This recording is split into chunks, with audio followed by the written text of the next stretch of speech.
The head, the tail, the whole damn thing.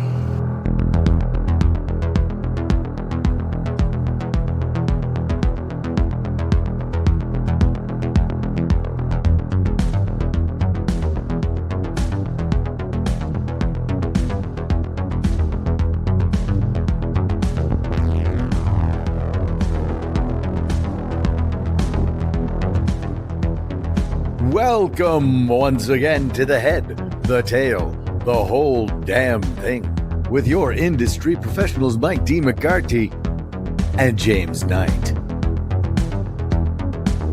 This week, our fairy tale episode, featuring Pans Labyrinth and Ugly Stepsister. Not quite sure how these two match up, but the boys will let you know. Hit it, fellas. It's Christmas weekend. Yeah, it's the most magical time of year. It's the most wonderful time of the year. Yeah. Want to keep going? No. Well, are you ready for a magical episode? Because we're bringing it. It is. Fairy tale style today. Yeah, both these movies are fairy tales. Both these movies are female protagonist. Mm-hmm. Both these movies are brutal. Oh, boy. Yes. There is definitely brutality in both of them. More in a body horror direction for the second one. Mm-hmm. But the first one, a modern-day classic, I would call it that, is not without its share of shocking violence. Yeah. You know, it was originally titled The Labyrinth of the Fawn, which is its Spanish title, right? Sure. And they had to start putting disclaimers on the poster after the first week because too many people were taking their kids because they just assumed it was a kid's movie. Yeah, and it is a fairy tale, but it is decidedly not a kid's movie. This is a dark adult retelling. And Ugly Stepsister, the second movie, also not one to watch with your kids. But let me tell you something. Yes? It didn't stop me. But it's not that you knew, right? I didn't. Although she also watched Pan's Labyrinth with me. So my daughter, who's 13, has seen both of these movies and enjoyed both of these movies, but each of them had some shocking moments for her. I can't wait to talk about them because I already think I know what they are. But yeah, the first movie we're talking about, of course, Pan's Labyrinth, Guillermo del Toro. Yeah. Well, 2006 Guillermo del Toro. I think his best movie. This is definitely my favorite del Toro picture. I'm going to go out on a limb right now and say, yes, you are right. Yeah. It is, in my opinion as well. Yeah. I have a little bit of a write-up for you if you'd like to hear. Now, sure. This is our fairy tale episode, so I went with some fairy tale flavoring for my write-up. But because it is also a Spanish-speaking movie, I decided to put on my best phony baloney Spanish accent today. So, if you are prepared for The Labyrinth of the Fawn, or Pan's Labyrinth. Remember, Mom said we shouldn't try and speak Spanish. Because No. Because I will not I be did speaking it poorly. Spanish. Yeah, see, well, because you don't speak Spanish. Sure. But I'm just doing a phony baloney accent here. Okay. Once upon a time, in a faraway land called España, there was a little girl with a very active imagination. Her father had died many years past, so the little girl and her mother went to live in a fortress in the North Country, where they would be taken care of by a capitan, his military attendants, and a household of servants. The capitan was a fearsome man who enjoyed polished jackboots and trains that ran on time. He had no interest in the girl or her vivid imagination, only in his son, which grew in the mother's belly. No sooner had the girl and her mother arrived when the girl discovered the ruins of an old labyrinth inhabited by fairies and an ancient faun, a spirit of the earth with legs and horns like a goat and the body of a man. Like me. The faun told her that she was the returned spirit of a princess of the underworld who had escaped centuries ago. Her father, the king of the underworld, had waited patiently for these many, many years, and if the girl passed 3 important trials, she would be allowed to return to the magical kingdom she had left so long ago. That is, if the fascists don't fuck it up. Yes, fucking fascists. It's like these days you can't get away from this bullshit. Unless, that is, you have a really, really good imagination. Well, mi hermano, are you going to live happily ever after with Pans Labyrinth? Or will the fascists win again? Oh, I have stomped the fascists under my jack boots on this one. Yeah, this movie is fucking great. It is. And I saw it in the movie theater back in 2006 when it came out. So did I. Maybe twice. And I fell in love with it. I bought it on DVD as soon as it came out. Awesome 2-disc special edition with a ton of features on it, because this movie has amazing effects and lots of behind-the-scenes goodies to talk about. Just such memorable stuff. Del Toro's imagination on full display. Just a really masterfully told story, I think. Yeah. How many Oscars did it win? You know, I don't know how many it won. I think it was nominated for 3. Funnily enough, it was nominated for the best foreign film that year. And I remember thinking, well, that's a lock. Yeah. And it didn't win. It didn't actually win. Yeah. There's a movie called The Lives of Others, which is a German film. And I remember being like, oh, what a bunch of bullshit. And then I watched The Lives of Others. That also is an amazing movie. It's so good. Can't recommend that one highly enough either. But no, revisiting Pan's Labyrinth, it's sort of shocking to think, like, how did this not win? It should have been nominated for Best Picture, in my opinion. Just flat out Best Picture. Like you said, Best Foreign Language, Best Achievement in Music, Best Achievement in Art Direction, Best Cinematography, Best Writing, Original Screenplay, and Best Makeup. And it won Makeup, Art Direction, Cinematography. Well, it's beautiful. And that makeup is killer in this. Like, it's amazing. We're going to talk about it. We'll get to it. But this has one of the most frightening movie monsters ever, for my money. Like, the first time I saw it, I was like, oh my God, that thing is terrifying. And to Del Toro's credit, you know, he worked very hand in hand with the designers and was constantly back and forth tweaking the designs, and he was rather demanding. He'd always have notes, but the end result is undeniable on this film. It's really an incredible achievement. Totally. It's fucking amazing. Muy bien. And for those of you who might be tuning in for the first time, we are always pairing a classic movie up with a newer film, something we think makes a good double feature. The older movie, we will just go through and spoil the whole thing. When we get to the newer one, we'll take a lobby break so that you don't get any spoilers, but then we'll come back and we'll go through point by point and talk about it. But if you haven't seen Pan's Labyrinth, you definitely need to check this one out. You do definitely need to check this one out. 100%. Let's jump in. All right. It starts off in the dark with some breathless panting, and you hear a woman humming a little bit of a lullaby in the background. Spain, 1944. Subtitles that tell you that the Civil War in Spain ended a few years ago. The fascists won, and now they're establishing outposts in the mountains, essentially rooting out pockets of Spanish resistance. Yeah, and it's towards the end of World War II. Like, D-Day is just about happening around now.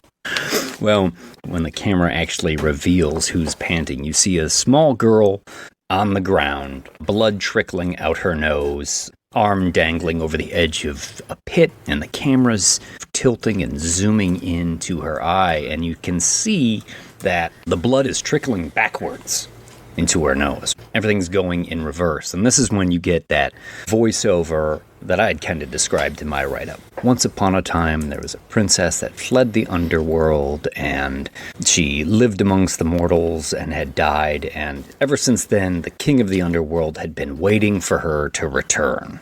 Mm-hmm. And it transitions from that to a picture of a fairy in a book. That's a young girl. It's the one we saw just a moment ago, but obviously this is a flashback. It's a little back in time. She's riding in the car with her mother through the Spanish countryside, reading a fairy tale. Both of these movies open like this. I just had to point that out immediately. Oh, yeah. Yeah, very good.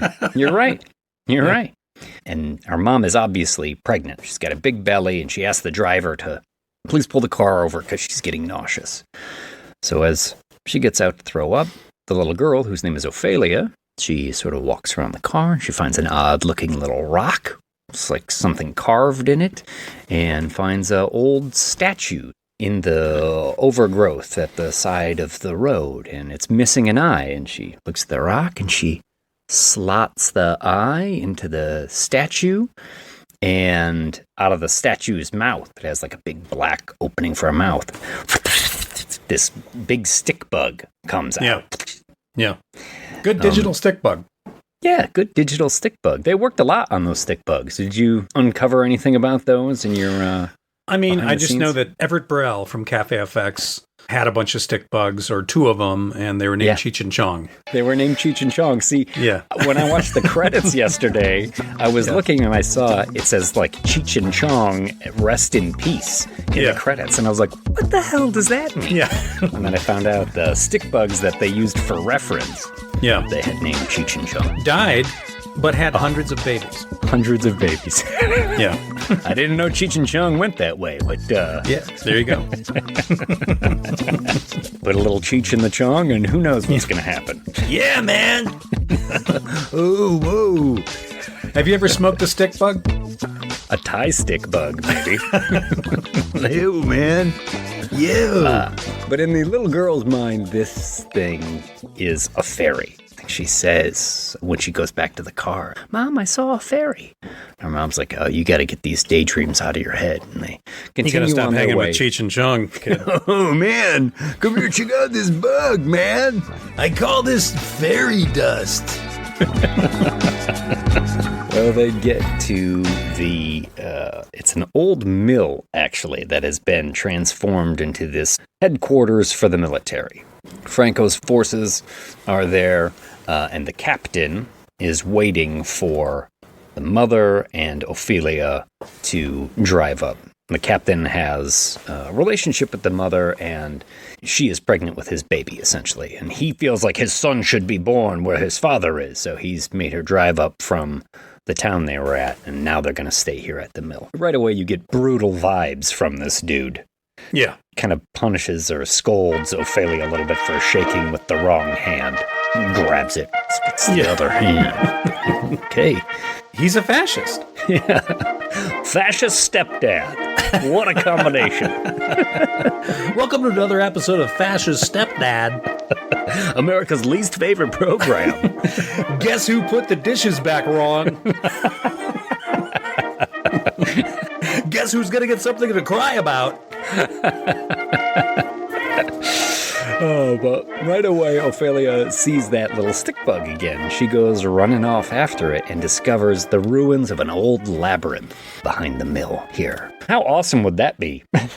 I mean, if you're just a kid, you're like, oh, here's my new house. And it has like the ruins of an old labyrinth that descends down into the earth with this big spiral staircase. It's pretty rad. I mean, that would be great. And we get a lot of that Del Toro design already. Like, the fawn in this has like giant curved horns, and it's a motif that goes all the way through this movie. Sure. Even in some really subtle places that I didn't notice because like you kind of have to pause it in order to catch some of these things. But it's all over the inside of the house, on all the archways in the house, on the Nooooo posts in the house, and sort of threaded all the way through this movie. But no wonder they won the Oscar for this. Everything is so well considered about this whole production. Helmed by David Martí, who's part of DDT Makeup Effects, or DDT Effects in España. Like I said, won the Oscar for this with his partner, Montse Ribe, maybe is how you say it, her name? I'm not sure. Okay. They're a fantastic team from DDT Effects. I also know Aaron Tuchin. His company did Wolf Man. Oh, okay. Yeah, I thought that name sounded familiar. He actually sculpted and worked on The Pale Man. Oh, Oof, boy. Yeah, I spoke to him recently about that. Oh, that's Pretty cool. That's very cool. Yeah. Yeah. One of the best designs, really. It is. It is. I mean, all these designs, like you're talking about the fawn. The fawn is very nature oriented. It's got a lot of bark. It's got roots carved into it. It just has that feel. In fact, the very first time when you see it, it looks like a part of the wall and it moves. Pretty fucking cool. Yeah, they went with an old earth and wood design aspect for the fawn. It's not Mr. Tumnus from Narnia. You know, it's not like a guy but with Mr. Tumnus also won Academy Award. Academy Award, sure. I guess fawns is the way to go, huh? Just fawns. Everyone loves a fawn. Maybe it's the horns. Okay. You also meet somebody. He's a goat-legged man. Household here. You're going to meet the doctor, who's tending to the mom, and Mercedes, who's sort of like the head of the housekeepers here, and she's going to be taking care of Ophelia through a lot of this movie. Two people who immediately are not down with the fascists. No. They're a little conspiratorial, and you find out pretty quickly that they are moles within the household who are passing along information about the fascist army's plans to the resistance in the mountains. I saw Del Toro talking about this movie and how he said that this was a fairy tale about disobedience, about whether it's in the fairy tale realm or in the real world, it's always highlighting when it is appropriate to be disobedient and to not obey orders if your conscience doesn't allow you to. That's actually one of the lines in the movie later, right? When the doctor, towards the end of the movie, says it very plainly. Yeah, he says, "Why didn't you obey me?" Yeah, and it is, if you rewatch the movie with that lens, you'll see it pop up time and time again. That's cool. Yeah. Well, that first night that Ophelia and her mother are in the house, Ophelia's a little spooked. You know, it's a big old house, lots of creaky sounds and groaning, and the mom's having trouble with the baby kicking in her belly and says, "Oh, can you tell me one of your stories, Ophelia?" So Ophelia gets next to her mom's belly and starts reciting another fairy tale. It's obvious this girl lives more vividly in her imagination, really, than she does in the regular world, where she just feels kind of at sea, in a new place, with a new stepfather, unsure where she fits in. Mm-hmm. And as that's going on, the captain gets interrupted in his office. And one of his soldiers says, "We caught some guys out in the woods. They were acting suspicious." And he goes out there, and there's a couple of farmers who've been caught by the troops, and they're at gunpoint. And the guys are like, no, listen, we're just farmers. We were out hunting rabbits. I don't know what any of this is about. And the captain's going through their papers, asking questions. And the younger man isn't necessarily giving him any lip, but he's like, "Yeah, if my dad says he was hunting rabbits, he was hunting rabbits. I don't know." And the captain's like, "Be quiet unless I talk to you." Until eventually he takes a bottle of wine out of the satchel, pulls the cork out, sniffs it a little bit, puts the cork back in, and then just bashes that guy in the face. Yeah. Brutally bashes him over and over and over. And it's one of those effects that comes as such a surprise. Yeah, and out of nowhere. Lingers. Like you see him smash that face like 4 or 5 times. The camera is not cutting away. I had to wonder at this point, this is probably Harper's first moment of what the fuck? Yeah, right? Yeah, absolutely. But I had prepared her for this one, and I'd said, look, this movie is going to make you feel things. It's brutal. It's scary sometimes. It's sad sometimes. It'll make you angry sometimes. So be prepared for it. So, yes. But I think anybody watching this movie the first time isn't prepared for this. No. Because you see the bridge of that guy's nose just flatten down. Everything just sort of caves in slowly. Yeah. And the old man's like, no, what are you doing? What are you doing? And then the captain just takes out his Luger and shoots the guy in the chest a couple times, shoots the other kid who's down on the ground, near death through the head. Yeah. And then the captain goes back to examining the bags, and then lo and behold, pulls out a pair of rabbits. Yeah. And he's like, next time, search them before you bother me. Yeah. Oops. Wah, wah, wah. Tonight on a very special episode of Fascist Stepdad. Fascist stepfather learns what it's like to be wrong on occasion. But he'll never let you know, will he? Yeah. And back up in the bedroom, Ophelia is woken up by that stick bug, which has flittered through the window. Mm-hmm. And let's face it, the stick bugs are kind of innocuous looking. However, they're quite big. And if it was in your bedroom, it's just like scuttling around on the floor. This is not something you want. I'm tripping balls. I'm swinging at it with pillows and oh my God, what the fuck is that? Yeah, I'd be looking for a tennis racket. Yeah, and then the stick bug crawls like up onto the bed, like gross. The footboard. Gross. Right? And Ophelia still sort of identifies it as a fairy, and it's chittering at her a little bit. And she's like, that's not what fairies look like. And she pulls out her book and she shows the picture of the fairy in her book. And then you get this wonderful little transformation here where the stick bug turns into a fairy. Pretty great. It's a good thing she didn't show him the smashed book of fairies. Have you ever seen that book?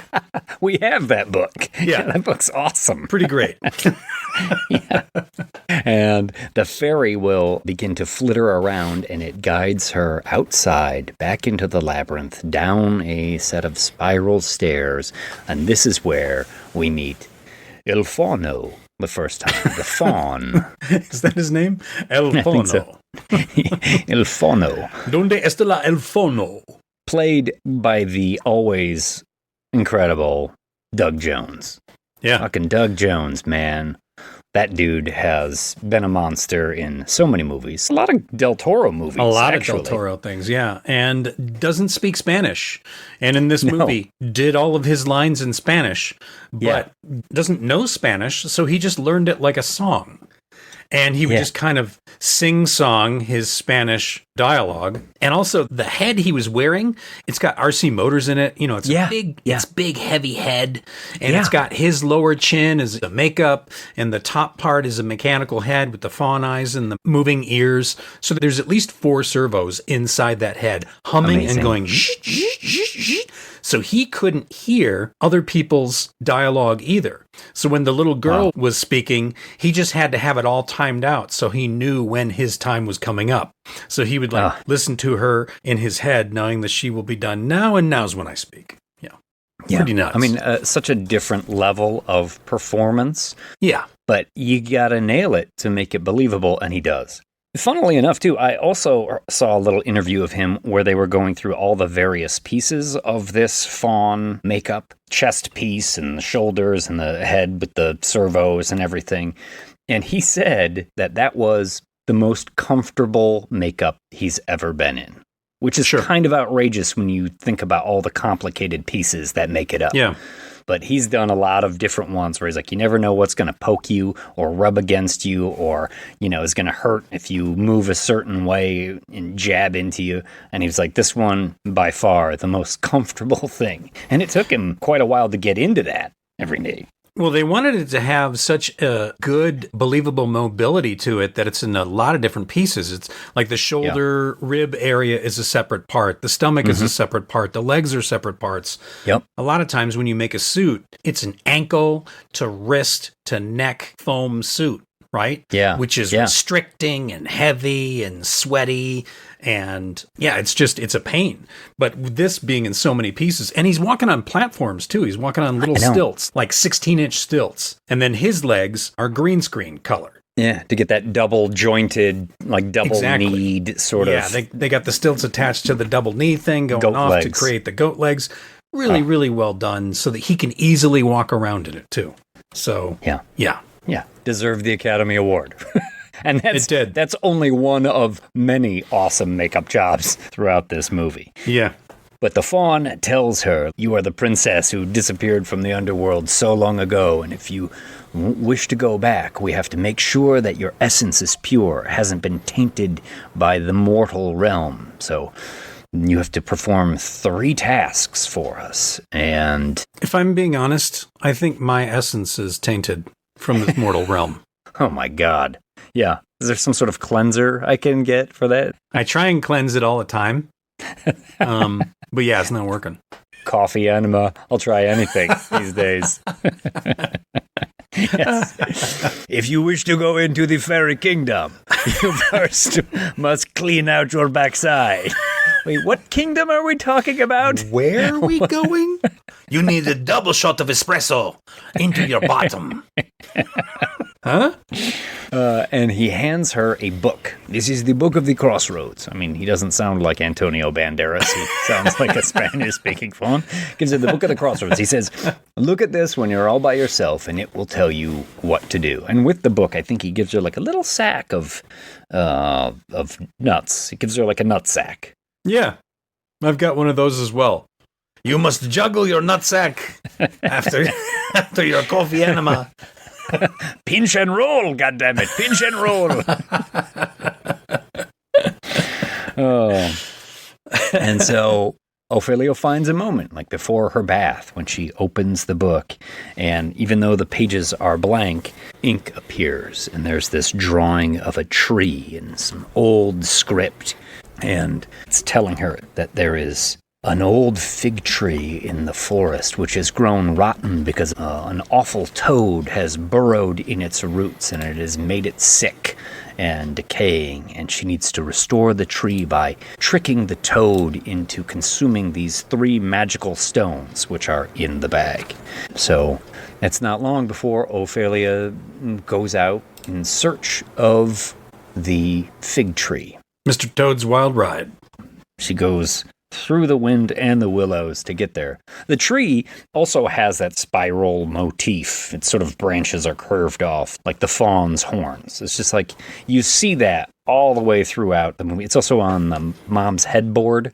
If you look behind when she's in the bed, you can see the crescent swirls. Art direction in this movie, fantastic. Oh, man.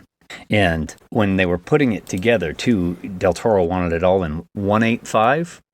Mm-hmm. And so they designed very specifically all their sets to fit perfectly in that framing. Yeah, for Mom, 1/8:5 is the different camera ratio. 2:35:1 is very widescreen and shallow, the top and the bottom. 1/8:5 is a little taller, a little shorter on the sides. So, as Ophelia's going out and searching for the tree in the first task, the Capitan takes Mercedes to a storeroom next to the house. This is where the fascists they're hoarding all the resources in here. They're going to start handing out ration cards. And as they will, they'll make everybody on like light rations that can barely get by, and they'll be holding a dinner party later the night with like all this food on the table. As fascists tend to do. Yeah, sure. All the power players are in the town. There's a moment in that party, too, where some of the people are like, oh, the people might not have enough to eat with these ration cards. And there's a priest at the table plopping more mashed potatoes on his plate. He's like, oh, they'll be fine. Yes. It's actually during that dinner party when Ophelia is working through the tree roots. She's found the tree and she sort of enters through a split in the tree and into the muddy ground. And she's crawling on hands and knees through this dank tunnel of mud and roots and ends of worms when she encounters the giant toad. There's also all these pill bugs, giant sort of roly-polies that are scuttling around there too. Little digital. Yeah. Little 2006 digital. I mean, you know, it is 2006, so I give it a little wave, like, all right, Cafe FX, you guys did a good job. You know, Everett Burrell used to be a makeup effects guy. He used to run a place called Optic Nerve. And Optic Nerve at one time was famous for Night of the Living Dead remake that Tom Savini directed. Yeah. Okay. I mean, it still looks great. And it shows you, I mean, this movie underscores, once again, how the best result comes from a marrying of the two. Yeah. There's a ton of practical effects in here. Yeah. There's a lot of digital effects. And when they work in tandem, sometimes they achieve absolutely beautiful results. But she manages to trick the toad into thinking that the magic stones that she has are pill bugs, as its giant toad tongue snaps out and snaps a roly-poly off her cheek. So it eats the magic stones and then quivers a bit before it sort of barfs itself inside out, almost like a giant orange, yellow, amberish sack evacuates from the toad, covered in pill bugs, and sticking to it is a magic key that the fawn had told her. Go, feed the toad the stones and find the key. So she gets the key and she... This is nothing like a drug trip at all. Cheech and Chong and the fawn told you to go find the Mr. Toad's Wild Ride, feed him some bugs, trick him into eating some walnuts or gems or whatever the fuck they are, and then he's gonna turn inside out and give you a key. Okay. Grab this nutsack and...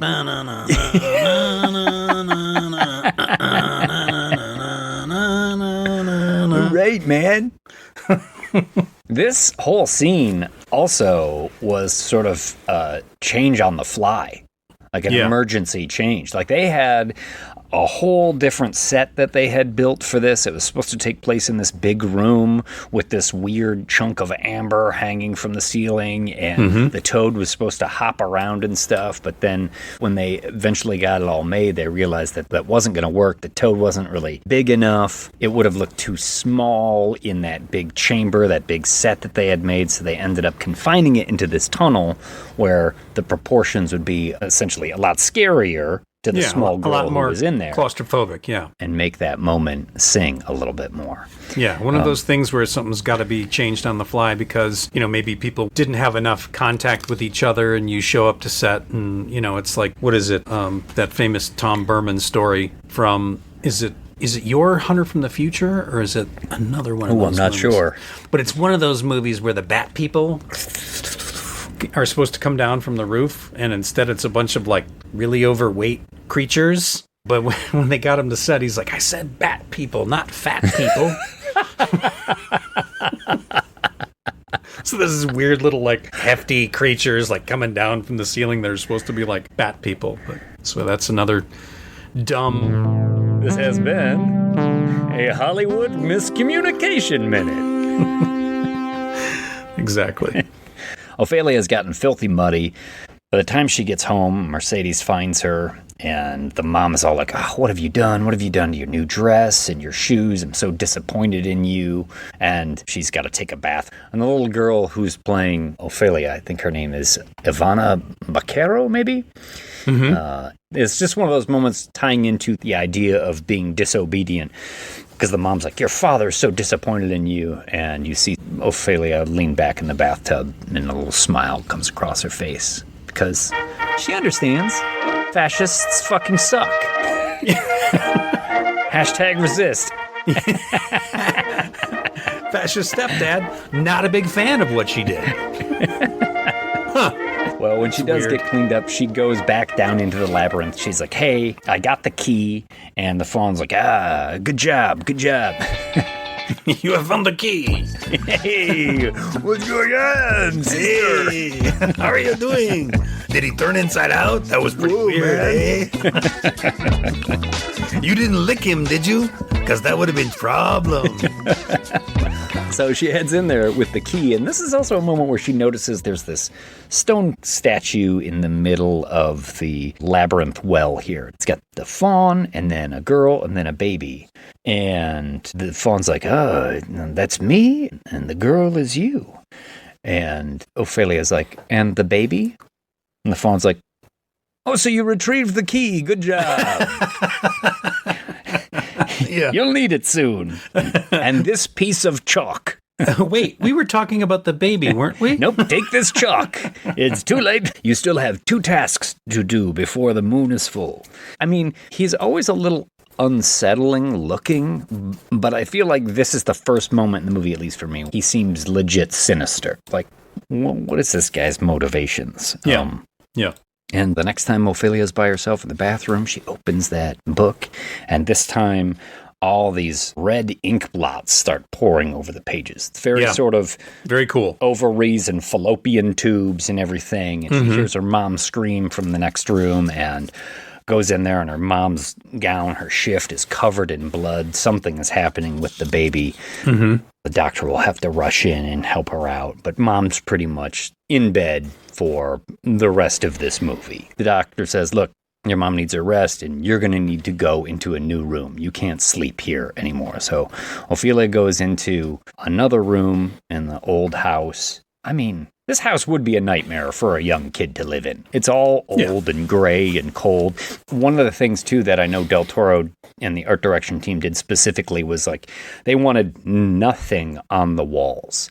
They wanted the mortal world to look really sparse. So there's no portraits, there's no mirrors, there's no paintings or anything on there because he wants it to seem cold. And then when you go into the fairy worlds, there's a lot more ornate details and murals and things like that. Yeah, things look firelit where it looks very cool and cold and stone and dirty in the real world. Yeah, very cool. But when you get to the fairy world, you light it up, man. Man, I tell you what, that fairy world is So all many about colors. it. So many colors and such heat. Don't lick the toad, man. That's a wild ride. And that night, Mercedes is tucking Ophelia in, and she's a little spooked. And Ophelia asks Mercedes, do you know any lullabies? And Mercedes is like, yeah, but I kind of forgot the words. Just the And one she where hums. the fans just die in the end. And so she starts humming a lullaby, and you hear this tune, and it is a tune you had heard right at the beginning of the movie as the young girl is dying with the blood trickling out of her nose. Yeah. It's a sweet little lullaby. Del Toro and the composer Javier Navarrete, they really were at odds with each other a lot because Del Toro wanted it very simple. He wanted the score to this movie to be easily like something that you could hum, very melodic, and they kept having to go back and forth because that was not the natural inclination of the composer. Mm-hmm. But Del Toro knew he had it when the guy finally sent him something, and he was testing it out on his own daughter. And the daughter was like, can I get a download of that and put it on my iPod? And Del Toro was like, that's it. We got it. That's the one. That's good. It's either that night or a couple nights later when the faun appears in her room. And he's like, why have you not done anything? We're getting closer to the full moon and you've still got 2 tasks to go. Come on, man. And she's like, sorry, my mom is sick. And he's like, there's no excuse for negligence. Okay, dude. Every time that fawn opened his mouth, I was like, yeah, I'm not 100% believing your fucking line here, buddy. Yeah. You sound somewhat sinister. Yeah. And that was the aim. It was very deliberate. Yeah. You know, Del Toro was like, I want to make this creature mischievous, but also you're unsure of whether or not to trust him. Yeah. In the end, they did ADR over Doug Jones' lines because, you know, his Spanish was somewhat imperfect. Sure. And whoever does the voice of the fawn, he's got a great voice. Yeah. For it, too. But he says, I'll help your mom out. Listen, take this mandrake root, put it under her bed in a bowl of fresh milk, give it 2 drops of blood a day, and your mom will be fine. Do you know anything about mandrake? I don't. Are you gonna lay it on me? The essence of it can prolong the act of love. Did you know that? Oh, really? Yes. Do you know what happens if too much is taken? You get an erection that lasts for more than 4 hours? Pain and death. I'm surprised you didn't immediately jump in on that. Come on, No, man, it's from Excalibur. Oh, is it? I don't pay attention to shit like that because I got no problems in that department. So I must have just like phased out. Like, you must be talking to someone else. Excalibur is just fine. I pulled it out of the stone this morning. That's right. We both know the charm of making, so I figured Mandrake, you're going to be like, the essence of which can prolong the act of love, and if too much, pain and death. Lightning, yes. They used to say that mandrake could be found underneath the gallows after they hung a man. Yeah. And he ejaculated his last wherever the semen hit the ground would grow mandrake. That's a little disturbing. This has been a times you don't want to ejaculate minute. I mean, listen, it's your closing moments. Like, you might as well go off with a pop. I mean, that makes sense. I mean, you're right.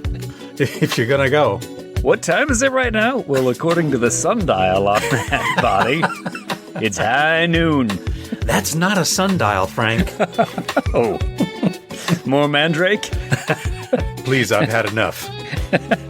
Well, you know what happens when you get too much. Pain and death.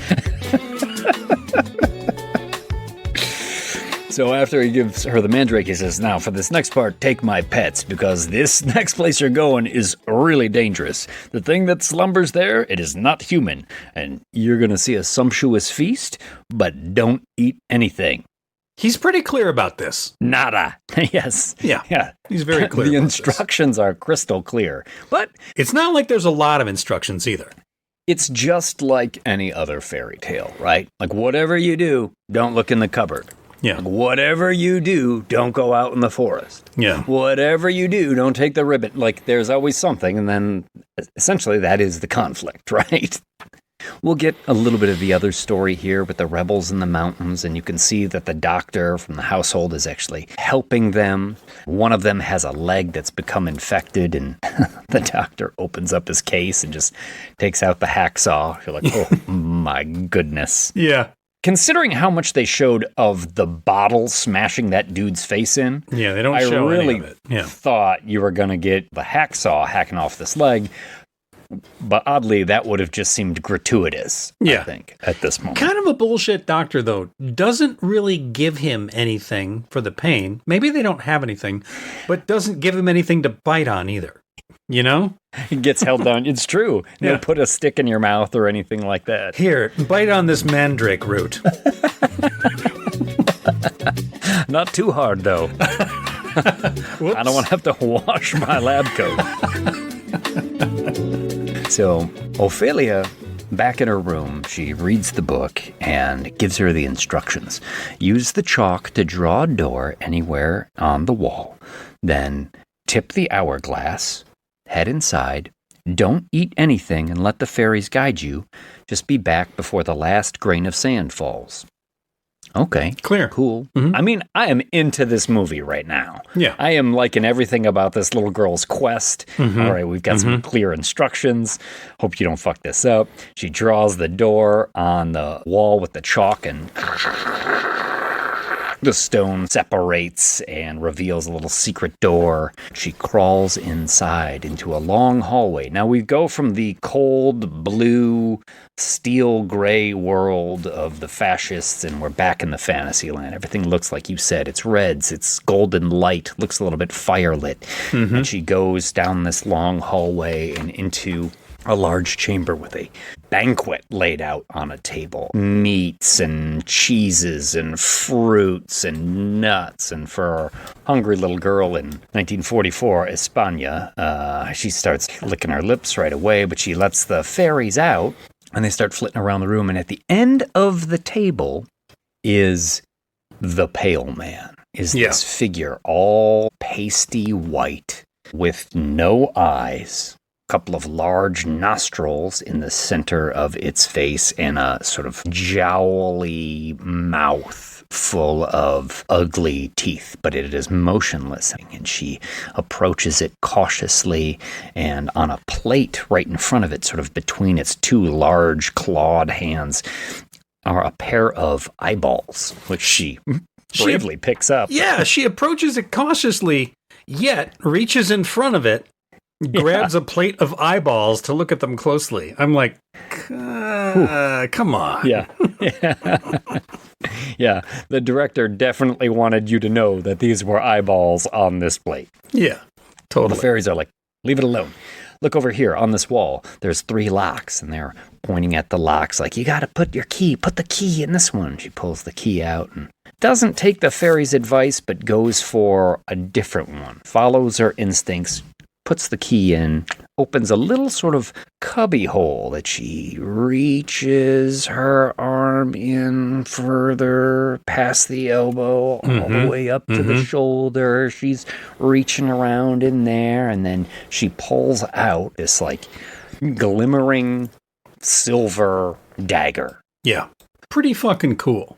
And she's looking around that room, and she sees on the domed ceiling these murals of that figure, that pale man eating children or cutting them into pieces. Yeah. All this horrible, ghastly stuff. And as she's leaving, she sees a bunch of grapes. And watching this with my daughter, who had never seen it before, she was like, get the fuck out of there. She's like, what are you doing? The fuck are you doing? Like, Harper is literally just dropping F-bombs. Like, what are you? Don't fucking do it. And the fairies, too. The fairies are like, no. Yeah. She's kind of batting the fairies away, and she plucks a grape and swatting the fairies away. And my daughter's like, no. And she just pops the grape into our mouth. What? No. Oh, Yep. yes, Mark Wahlberg.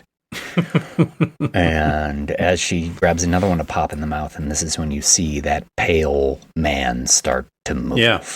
Yeah. So Arjen Tuchen, who I said has his own shop out here now, he sculpted the pale man. And Guillermo wanted it to look like a guy that had lost an amazing amount of weight. So it was like a really, really overweight guy that was now... loose skin. Yeah, just loose skin hanging on a skeleton. Yeah. And part of how they achieved that is green screen on Doug Jones, who also plays this character, on his legs. So he's got like green screen leggings with just a bony, wispy bit of droopy skin on the thigh, and then same going down into the foot. Very, very cool effect because, you know, they're able to obviously erase the green when he gets up and starts moving and walking around. So it looks like he's just walking on sticks, essentially. Yeah. Which is really cool. But the first iteration of the makeup, they had sculpted it and it had like a face, like a skull face with hanging skin. And Guillermo was like, no, just lose the face and move the nostrils up. And, you know, I don't want any eyes, and put the eyes in the palms. And they were like, like they had already gotten it so far. Yeah. And David, you probably saw the interview with David where he's like, I don't want to tell the guy that spent the time sculpting that he's got to change the head completely. But that would have been Arjen. And that is a Hollywood minute of, I don't know, sometimes Guillermo's right. Yeah. And it is rough, certainly, to put all that work in it and then have it not make the final cut. But what does make the final cut is one of the most imaginative, frightening monsters I can remember from a movie. Because he puts those eyeballs in its palms and then it puts its hands up to its face, so it's sort of like looking around that way. And I've never seen anything like it really before or since. It had created a whole new look for something, which was part of what Guillermo wanted to do. He didn't want anything that looked like something that everyone just compared to something else, because there's really nothing you can compare this to. It's just fucking cool. And it starts shambling towards Ophelia, who turns around. It's making this awful sort of screeching noise. Yeah. And the fairies sort of flit around it like, get away from her. And it's batting at the fairies. And then it just like snatches two of them out of the air and just bites the heads off both of them. It's so that hardcore. Could not have made Harper happy. Oh, no. to see the fairies be eaten by that thing? I think at this point, she was just like, run, get the fuck out of there. What's going on? Don't stand there and watch this happen. And that, you know, biting that fairy off, I have seen one of the effects guys, I think, talking about some of the inspiration was Saturn eating his son, the Goya painting. The Goya painting, yeah. Mm-hmm. Yeah, which is very pretty cool. rad. Yeah. Now, I don't know if you know this, but Goya painted that after he had retired. High as a motherfucker. Hey, man, what about doing some Greek mythology paintings? He painted that after he had retired, as he was going blind, and that was in his dining room in his house. And when he died... I did not know any of this. Then they found it. So he never intended anyone to really see that painting. That was one of a collection that he had made just for himself after he retired. That's fucking cool. And this has been a Spanish Master Painter Minute. Well done. Yeah. And they also, I saw the effects guy reference was it Day of the Dead in that too? Because some of the bites of the zombies, and Night of the Living Dead as well. Yeah, so both when those. So when you see him bite into that fairy and pull it away, there's like a long strand of flesh that goes with it and sort of snaps off. Yeah, just it's so you horrifying. know, usually what we do for something like that is it's a blood-filled condom, and you've got a stretchy piece of latex as well that'll go on top of it. So you might be like biting the condom to get the burst of blood and pulling away the stretchy bit of latex. Biting the condom to get the burst of blood. This has been a when it's appropriate to bite a condom minute. To get that burst of blood minute. Too much mandrake makes the baby go blind. Pain and death. Well, Ophelia is now running, and as she's running down the long hallway, she can see the last grain of sand is just falling, and that door begins to close again. She's like, no! Yeah. Meanwhile, this thing is sticking out its hand in front of it, sort of leading with its eyeball and shambling towards her, stepping towards her. The music's getting intense. Ophelia manages to pull out a chair and stand on it and draw another trap door in the ceiling of the place, which she pushes up and scrambles up just in the nick of time into her room. Very cool. Through the floor as the ogre is swiping at her and trying to get her and just misses it. Just barely escapes as this thing Very cool. howls in dismay as the trapdoor shuts and magically seals behind her. In the morning, Ophelia approaches her mom, and she's got the mandrake that the fawn gave her. Yeah. And she puts it in the bowl of fresh milk, and the root looks like a little person. Yeah. And it just starts to kind of uncurl and warble a little bit itself. It really starts to do the Gopher and Caddyshack. That's what it's giving. That's the vibe it's giving. Well, she's going to put it under the bed so mom's all right and nobody worries about her. Mm-hmm. And right away, like, this witchcraft is working because she's under the bed and the doctor comes in. He's like, oh, her fever's broke. She seems to be recovering. And the captain's like, that's cool, but if it comes down to it, save the boy. Yeah. Just save the baby. So saith fascist stepfather. We'll get a little bit of the fascists and the resistance storyline here as a train gets derailed in the distance and on horses. The fascists all ride out there to inspect it. Like, what's going on? They didn't take anything off this train. And then it's been a distraction the whole time because meanwhile back at the fort, there's another explosion and the resistance raids the storeroom where they take all of the things that the fascists have been hoarding this whole time. Yep. Well, we've cornered some of them. They're up in the hills, so chasing again back into the hills, and Captain's sort of getting off on it a little bit, telling everybody, if there's any way to die, this is it. And he's walking up the hill, Luger blazing, shooting people. And they manage to kill everybody there, but they find one guy alive. Yep. One of the resistance fighters that we had seen earlier in this movie who has a pronounced stutter. Exactly. And they're joking like fascists will. Oh, man. We managed to get one hostage, and it's the guy with the speech impediment. Yeah. Ain't this some shit? Wonk, wonk, wonk. Poor fascist stepdad. They tie him up to a post in the storeroom, and the fascist stepdad's like, I'm going to take off my suspenders and roll up my sleeves, and I'm going to show you what I'm going to do with this hammer. And then I'm going to pull out these pliers. Yep. And then I got some tin snips. And you're going to tell me everything you know. Yeah. I mean, you are. And I would. All of us would. Awful.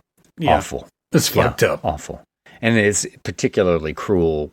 The captain talks to the guy and he's like, I tell you what. Oh, yeah. If you can count to three. Yeah. Without stuttering, I'll let you go. Won't I? Yeah. He looks over to his sergeant. He's like, is anybody going to say anything to me if I let this guy go? No, Capitan, no. He's like, yeah, go ahead. And so he makes the stutterer, and he gets 1, 2. And he can't get 3. Just can't get 3 out. It's like, I mean, you know that's going to happen. I saw Del Toro talking about this, too, and he said that this movie follows a rule of 3 all the time. Mm-hmm. Here, and here. Yeah, 3 tasks. This stuttering moment of 3, everything is following rule of 3 in this movie, whether it's in the fantasy world or in the real world, like this one is. And this is awful. It's just so awful. And this movie also had, just like many movies do, when you're going through an operation and you say, and you'll distract the guards here, here, and here, except this movie had Aki, Aki, Aki. Yes. Well, that night, the fawn approaches Ophelia, and she's like, there's a bit of a problem. She opens the little Two of your buddies got eaten. Are in.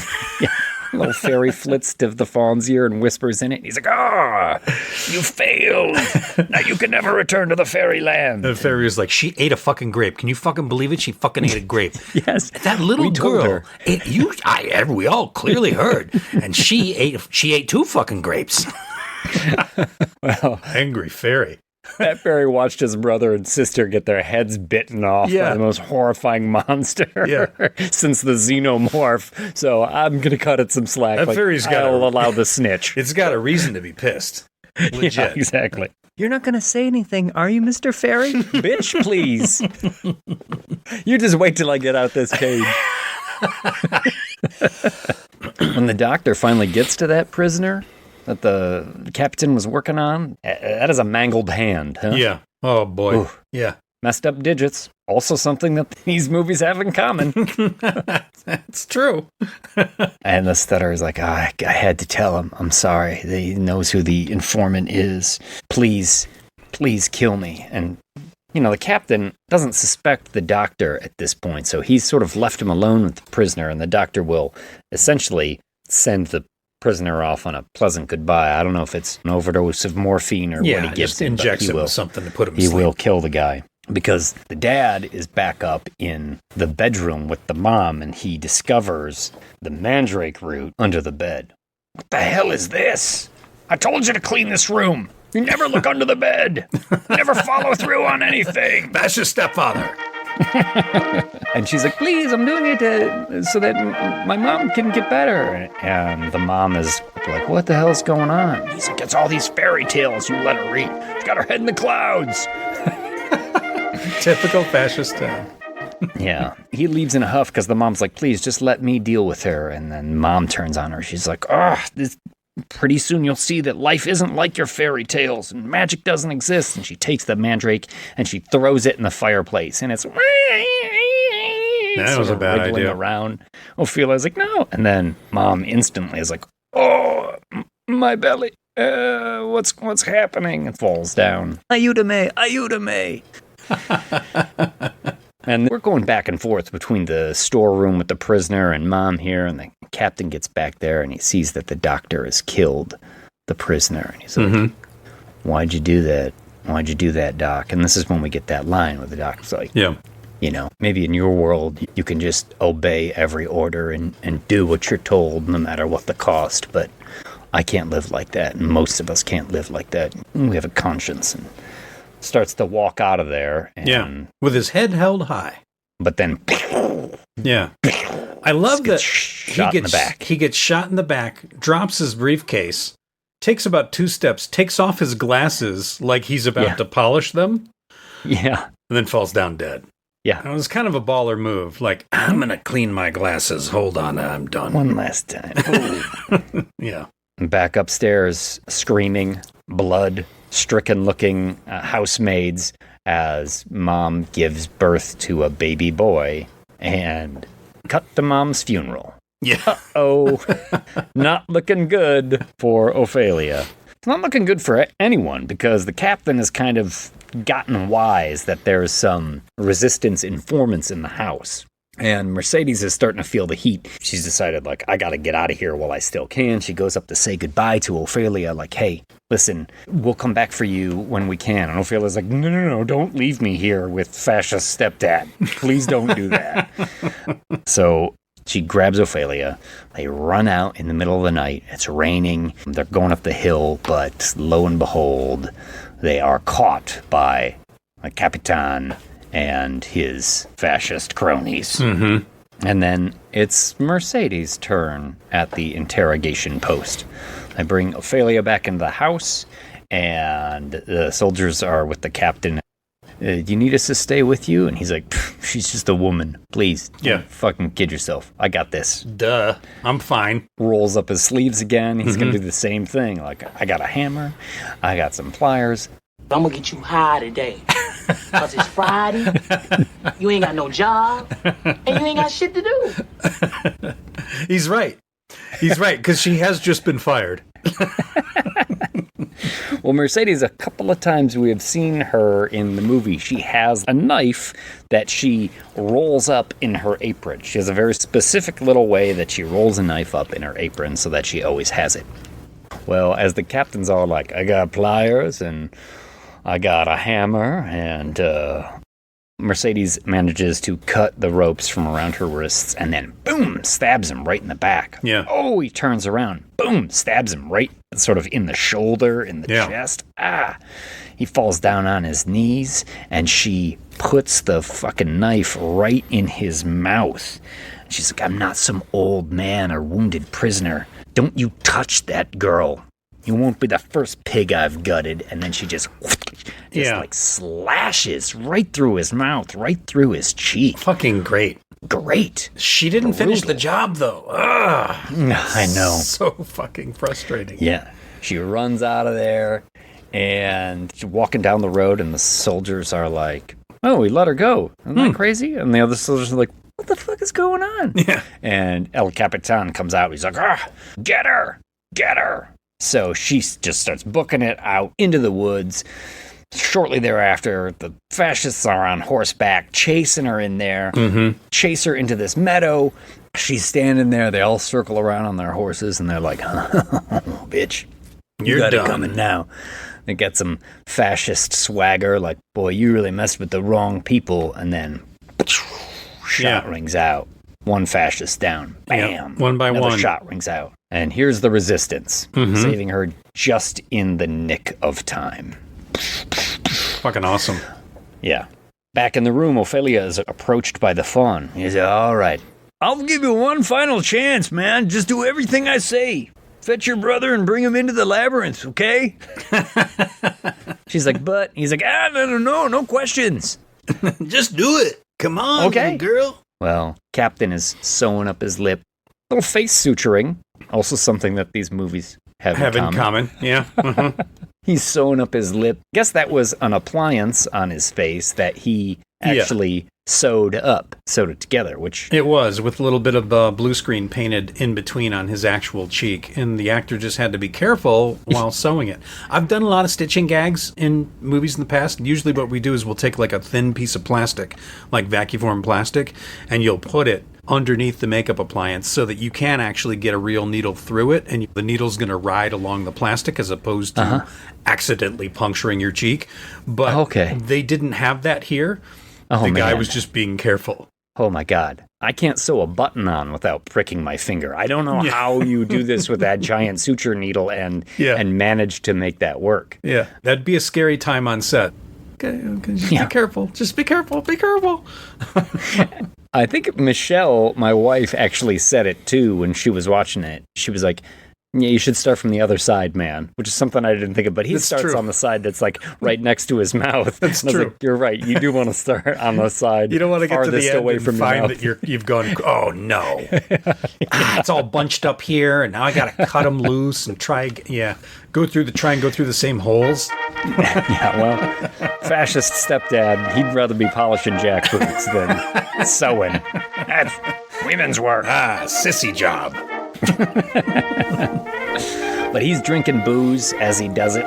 Stinging eyes, pouring himself shots of stuff. That's one of my favorite shots in the movie is when he takes that shot of booze, he puts like the clean, white, fresh gauze over it, takes the shot of booze, and immediately you see the wince of the pain and how the booze gets into the wound and pushes the fluid and blood out into the...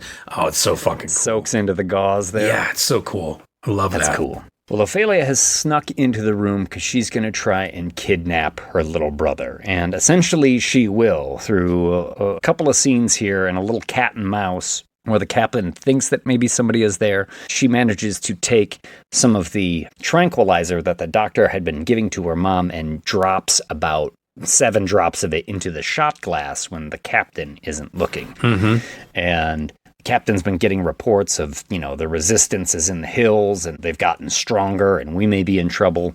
And eventually he gets back into the room. He takes the shot just as explosions start happening in the distance. And this is when he turns around and he sees that Ophelia has gotten the little boy. And he's like, just put the boy down.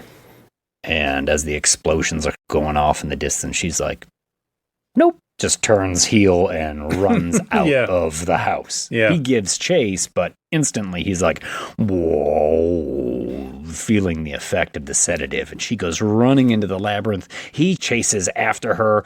And the fawn is like, hey, man, what are you on? Because that looks like that's a lot of fun, man. Wild ride. Yeah. Did you lick the toad, too? She makes it all the way into the middle of the labyrinth, and the fawn has got the knife, and he's like, oh, wonderful, you brought your brother in here. No, yes. Now, if we want to enter the fairy kingdom, it just requires a couple drops of innocent blood, so we can go ahead and he's just going to be like a little pinprick. And she's like, wait a minute. You didn't really say that was what was going to happen. Yeah. I was like, no, it's fine. She's like, no, I won't do it. I won't do it. Again, a fairy tale about disobedience. Yeah. When it's right to disobey if your conscience tells you otherwise.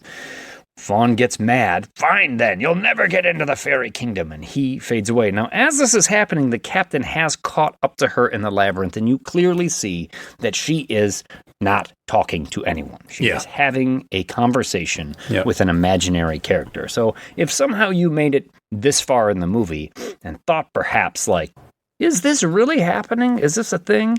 It is firmly, I think, in the mind of this little girl. No. Yes, Mark Wahlberg. Sorry, Mark Wahlberg.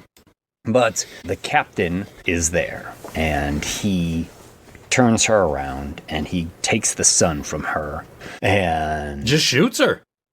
Bam! Shoots her in the belly. She falls down in the position that we had seen already from the beginning of this movie, and the captain makes his way out of the labyrinth with the sun. But when he gets to the entrance, all the resistance fighters are there, including Mercedes and her brother and some of the other ones we'd seen. And he's got the baby, and he hands the baby over to them. Now, the captain has had kind of this story throughout the whole thing, as he has his father's pocket watch. And long ago, when his father died on the battlefield, his father crushed the pocket watch so that the son would know exactly the minute that his father died. Yeah.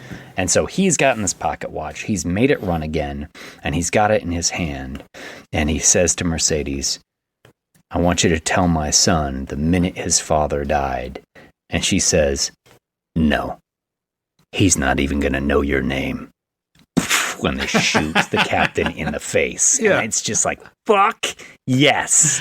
Like, there's no way you give this character anything that he wants. He fucking deserves nothing except a bullet, and he gets it in the end. I love the digital lazy eye, too, that happens after the bullet goes through his face. As he slowly starts to die, the eye just looks up in the wrong direction. Very fucking effective and cool. Well, Mercedes runs into the labyrinth. They find Ophelia's body, the blood dripping out her nose, just as we saw it in the beginning, and she begins to hum the lullaby that we heard in the beginning. It's actually the basis for the whole score, is this very simple little melody. It's very, very nice. And as Ophelia is lying there dying, she's bathed in golden light, and a voice says, arise, my daughter. And you see her in a fresh dress in this great golden hall with vaulted ceilings and crowds of people, and like the balcony surrounding them, and 3 thrones. And we see a father figure and her mother and the other one. And the king says, you have spilled your own blood instead of an innocent. That was the final task. Join us. And the fawn steps from around the back of the king's throne, and we fade to gold as Ophelia dies in the real world. Yeah. Bravo. closing VO about how the fairy princess was loved by her people, and you can see traces of her from time to time in the real world if you just know where to look. And you see the old tree where she had hung her dress when she went to fight with the toad, and a little flower blooms off the branch of this fig tree. Yeah. And it is the end of the movie, and it is beautiful and amazing.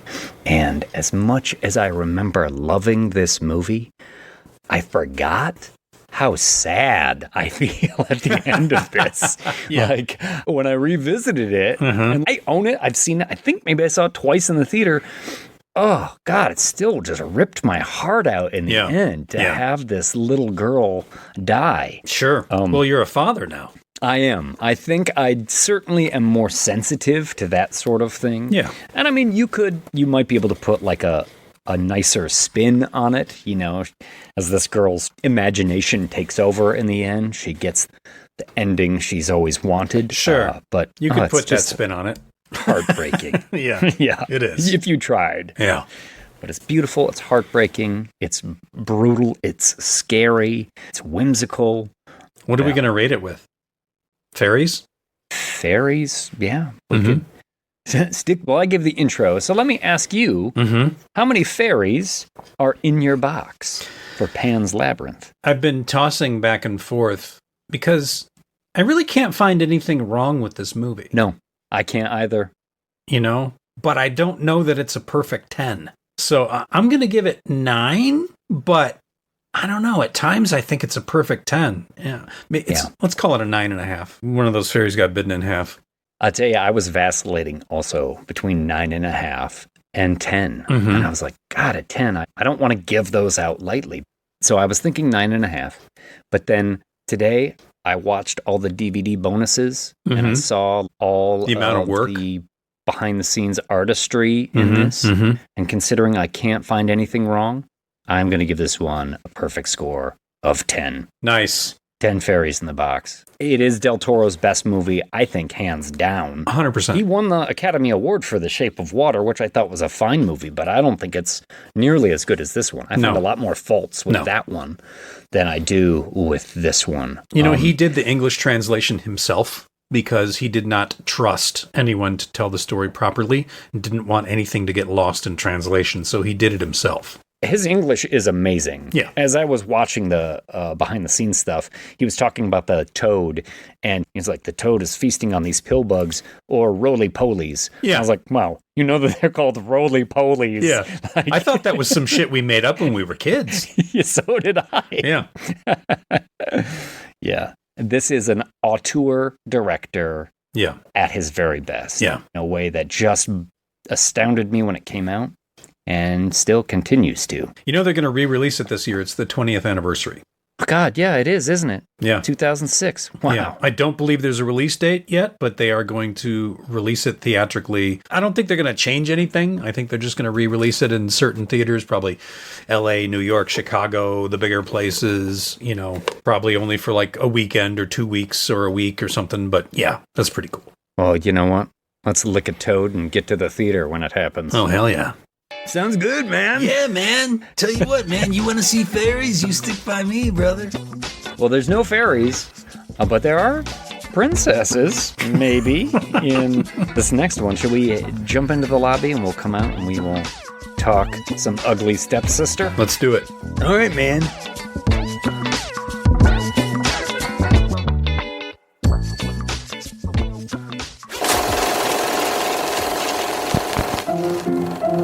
Let's all go to the lobby. Let's all go to the lobby. Let's all go to the diva to get ourselves a treat. Delicious things to eat. The popcorn can't be beat. The sparkling drinks are just dandy. The chocolate bars and the candy. So let's all go to the lobby to get ourselves a treat.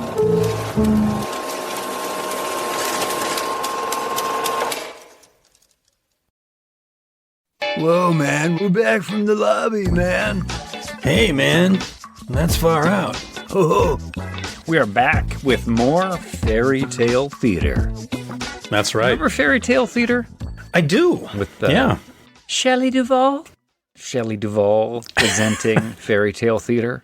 She's an interesting character, Shelley Duvall. She was. Rest in peace, right? Sweet woman. Sweet, sweet woman. Before we get into this, should we tell people where to find us? Oh, yeah.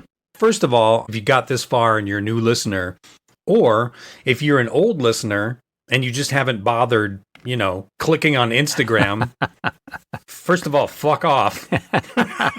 Hey, maybe they hate Instagram and they hate social media. I don't care.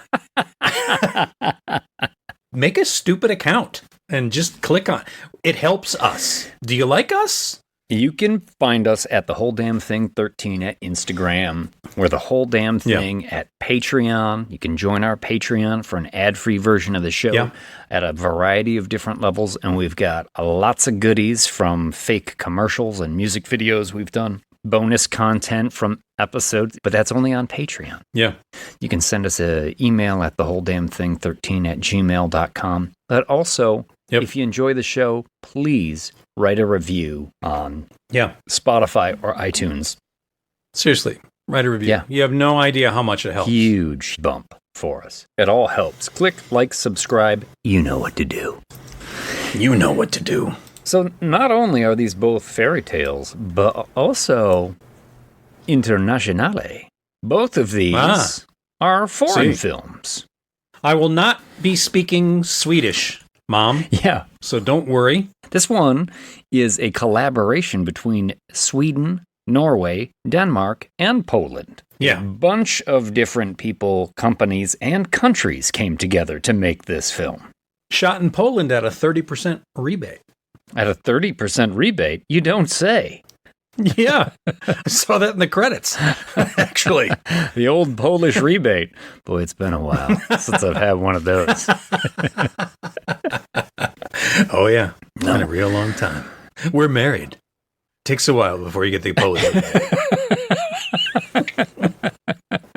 rebate. But whereas Pan's Labyrinth was an original fairy tale from Guillermo del Toro, this is a reinterpreting of one of the most famous fairy tales of all time. The most famous one of them all. I don't know why I decided to sing that, but there you go. Basically, it's a retelling of Cinderella, which, of course, comes from a Grimm fairy tale, which was written in the 1800s. And also, my least favorite hair metal band.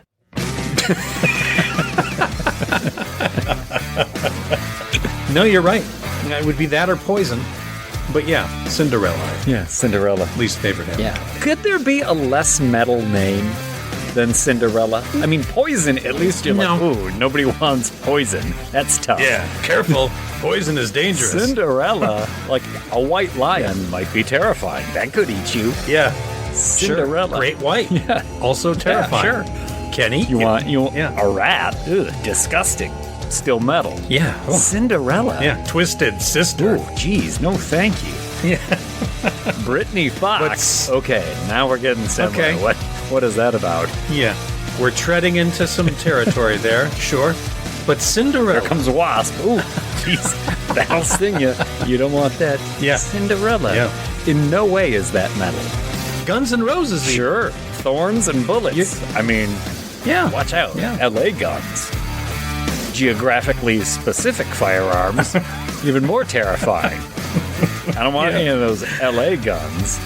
But the Cinderella. No, not metal. Yeah. That's the most unmetal. It is. Anyway. Here we are. Ugly Stepsister. You want to tell us about it? Sure. Yeah, so I was stumbling around the internet and I found something. And I thought, this is kind of weird. All right, sure. Maybe I should. I feel like you're mocking me right now. No, because let's be honest, you're pretty fucking good at it. Well, that's all the Stephen King dark web, and you just got to keep plugging around on that thing. This was on the Cinderella dark web. It's from a backtrack. Yeah, when it was like on one of their albums. Jeez. It's not like a song. It's not a song. It's more like it's a promo. Okay. Or a retelling of it. I am nearly breathless with anticipation. Patient. Yes. Okay, here we go.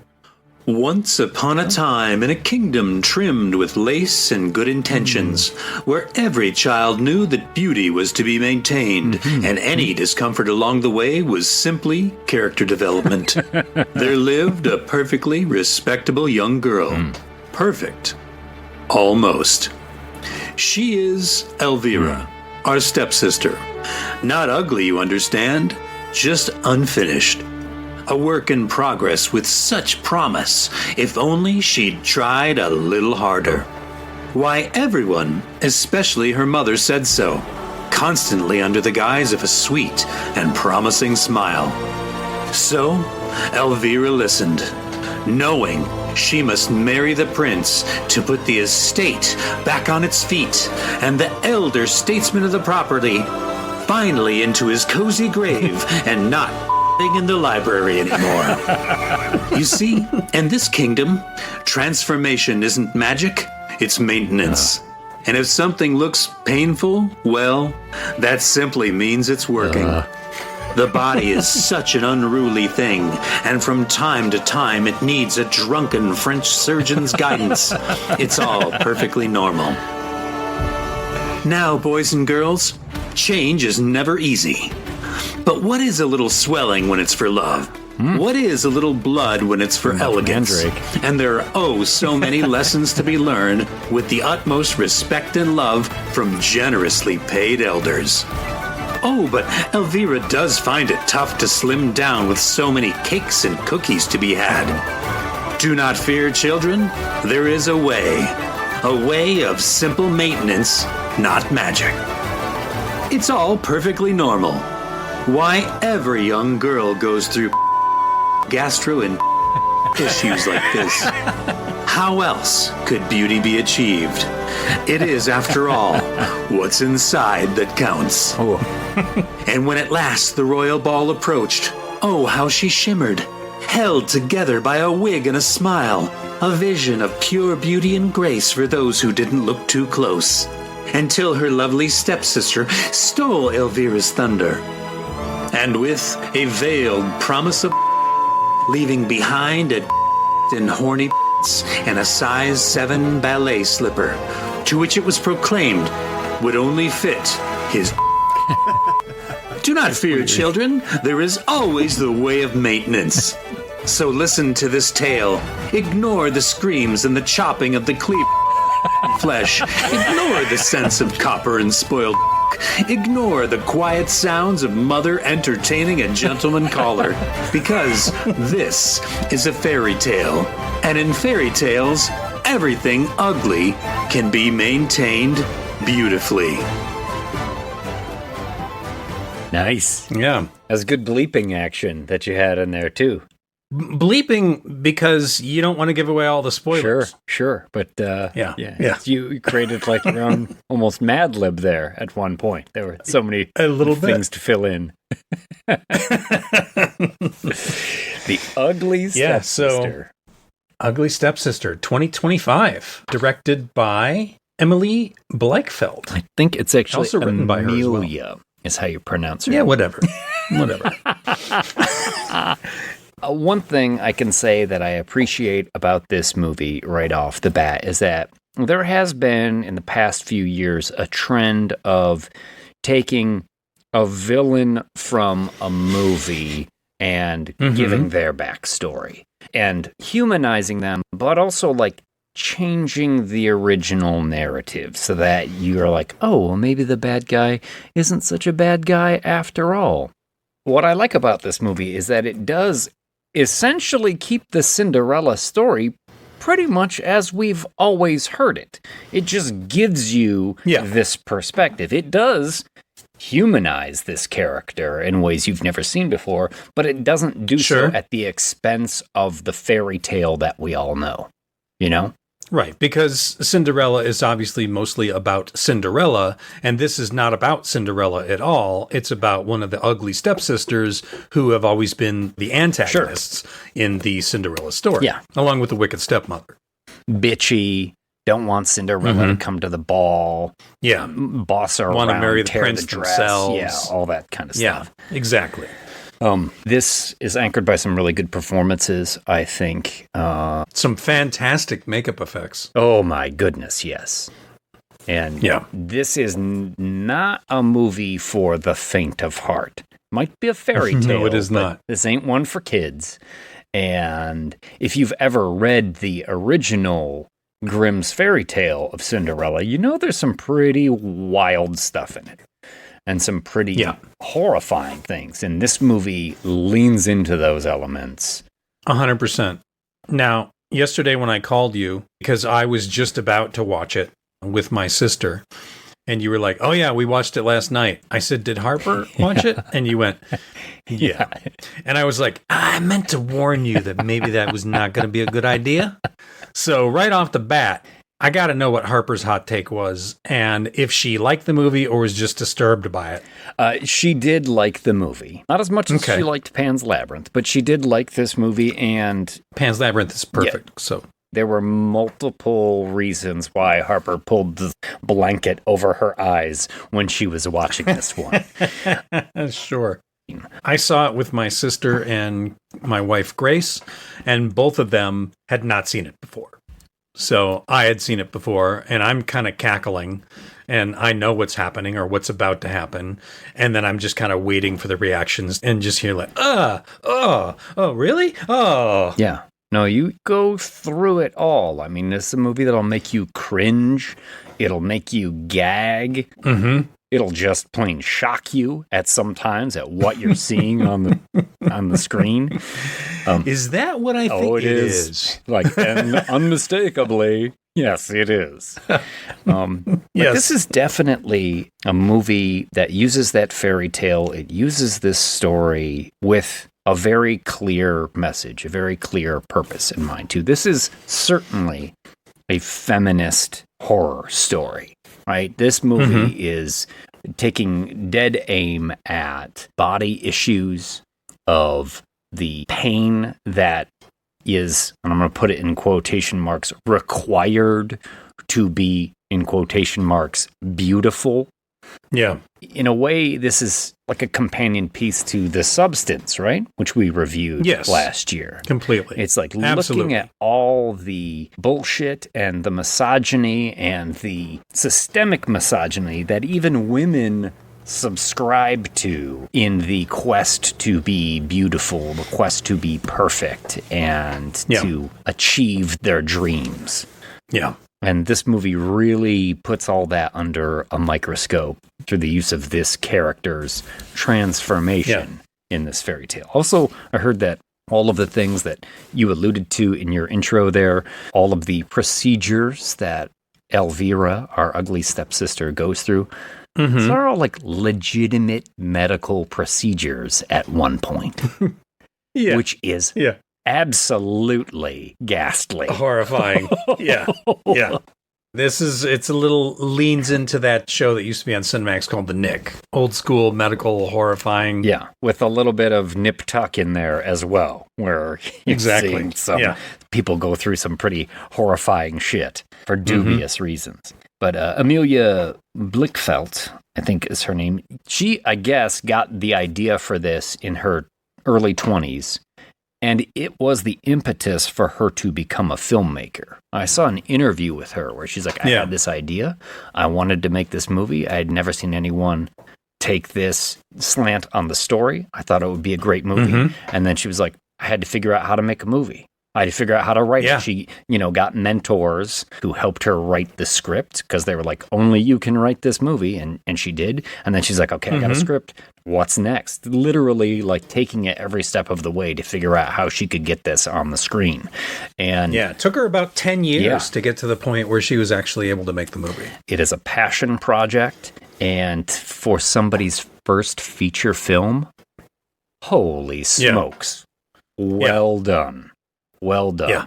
Obviously, she had a good idea behind her and some good mentors that helped her put this on the screen. And a really great, solid cast of characters. I appreciate, it's a foreign film, as we've mentioned.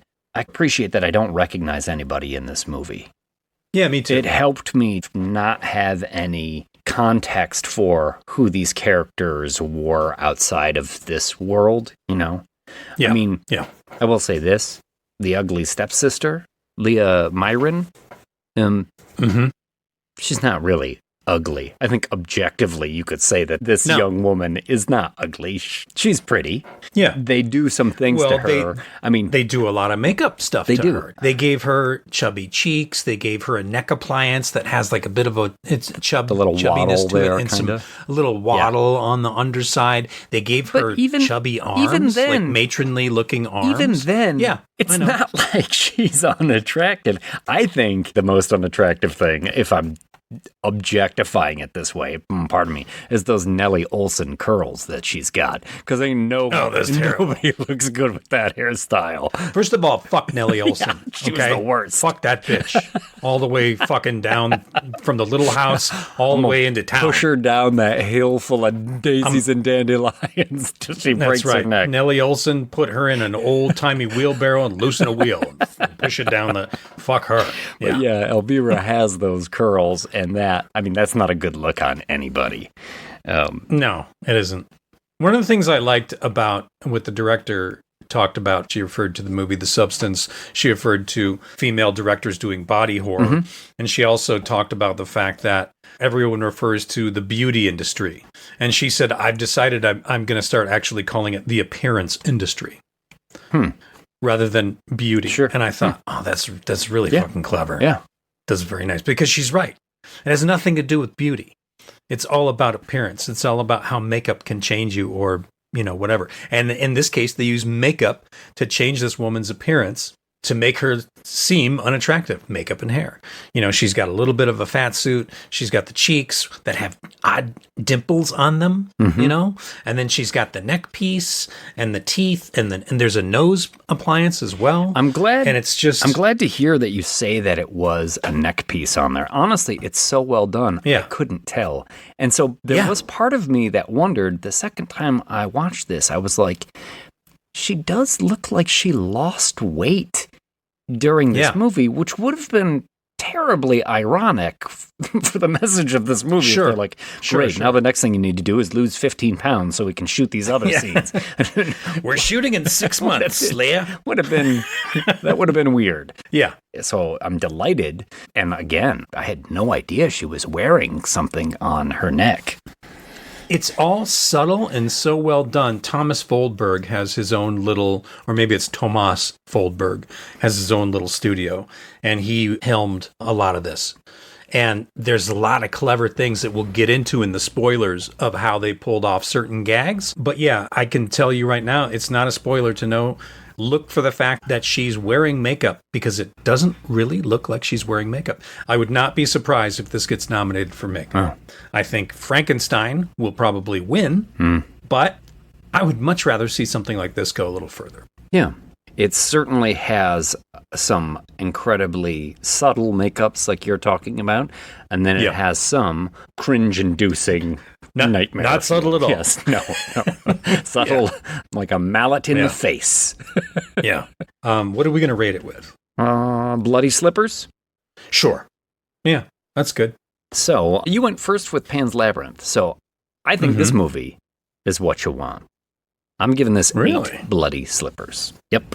Wow. Very good. Very good. 8 bloody slippers. Yeah, I think I'll give it a 7.5. I do enjoy it. I do think it's really well made, but it's cringy to the point where you don't want to rewatch it a lot. I've seen it twice now. You've seen it twice now. I don't know that I'm going to watch it a third time. If I am, it's going to be a long time from now, and it's going to be because whoever I'm with has not seen it. Yeah. Under the right circumstance, I would see it again. But I've got a belly full of this one over the past week. Yes. Is it a good movie? Yes. Do I recommend it? Yes. Yeah. Absolutely. Oh, yeah. No, I definitely would, but it comes with that caveat of beware. You got to know you're in for some intense moments. You are not listening to Cinderella's debut album. Yeah, it is way more metal than Cinderella. Way more metal. Interestingly enough, too, when the movie started out, because the way it's shot, also the period nature of it. Like, sometimes you watch period movies and everybody's haircut still kind of looks like it's modern, and, the cut of their clothes, even though it's supposed to take place hundreds of years ago, they still look kind of modern and hip. This movie doesn't do that at all. I think these characters look pretty authentic, and even so much where it was like, that looks a little goofy, but in a great way. And it reminded me of sometimes, especially when it began with the carriages and everything, of like those old Hammer movies from like the early 70s. The color isn't as saturated as those movies, but the grain of the film and the lighting and the period costumes and everything reminded me of some of those old Peter Cushing, Christopher Lee Hammer films from back in the day. Sure. I can see that vibe, 100%. I love those old Peter Cushing Hammer movies. Yeah. To me, that's like rainy day weather watching, Put on Brides of Dracula or something and watch him make the jump to the windmill to turn it into a giant cross as the sun's coming up. Fuck, awesome. Well, anything you want to say before we head into the lobby and then come back and spoil the whole damn thing? Just that Cinderella was formed in 1983 in Pennsylvania by Tom Kiefer. Okay. There you go. Why? Why would that be the name of your metal band? I don't know, man. I don't know. All right. I'll see you back here in a minute. All right. Hello there. Give the demonstration of my new invention, the Goodies Machine. Special for patrons of this drive-in, the machine turns out delicious hot doggies one after the other. And thirst-quenching sodas also. Gives popcorn of the most tasty kind, plain unbuttered. Candy too, crunchy and dandy. Steaming hot coffee and ice cream too. These goodies are at a snack bar just waiting for you.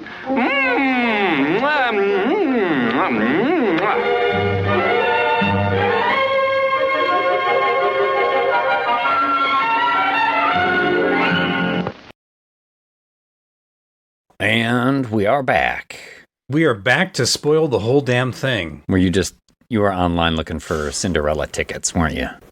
I was. Yeah. Fortunately, they're not together right now. Oh, that's... I guess the clock struck midnight. They all turned back into pumpkins. They're nobody's fool. Was that a Cinderella joke right there? It was. Nobody's fool? Is that a Cinderella? Yeah. Yeah. You should reach out with somebody save me. Okay. Okay.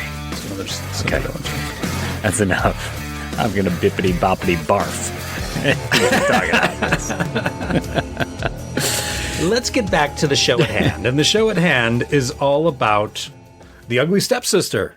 Starts off with a carriage being pulled by some oxen or something. And as she's listening to some old-timey 1700s porn. Or whatever the year is. 1800s, I'm not sure. What's the year? Do we know? I don't know exactly. I mean, they've got like that sort of Prussian military dress where they're in the ball, sans the epaulets. I don't know. 1820s, 1830s, sometime around in there is my guess. But the carriage is getting pulled down the road and we hear a lady's voiceover and she's reading a poem. One of the prince's poems. I guess our Prince Charming in this is also a poet. He's published a book of poetry. And he writes terrible smut. Yes. And our lead here, Elvira, our titular character, is sort of daydreaming, thinking about him gallantly hunting, and then sort of gets smacked awake by her mom. And eventually pull up to a manor house where they are greeted by the older man and his beautiful daughter, Agnes. I think even when Elvira first looks at Agnes, there's a flock of doves that flitter behind her. Like the magic of the moment of seeing Cinderella for the first time, blonde and traditionally beautiful looking. And the old man is looking at Elvira's mom, Rebecca. The old man instantly gives leering dirty old man vibes. Rebecca. And kisses her hand. Come here, my love. Yeah. Gross. Yes. But we've got Elvira and her younger sister Alma, and then Agnes, Rebecca, and the old man. Well, we know Cinderella. We know the old man is not long for this world. So after He's going to be gone before the first act is over. after a few scenes where Elvira is getting accustomed to the house, looking out the window, she can see the prince's castle in the distance, and Agnes, Cinderella, is like, oh, you see the prince's castle? And Elvira says, I want to marry him. I think it's the first words she says in the whole. Yeah. She is a dreamy-eyed girl. Yes. There's a wedding. You may kiss the bride. The old man is mac and cheese smacking on her a little bit. And then that night, they're cutting into the wedding cake, and he's like, oh, I'm going to put it in your face. No, I'm not. Yes, I am. No, I'm not. Yeah.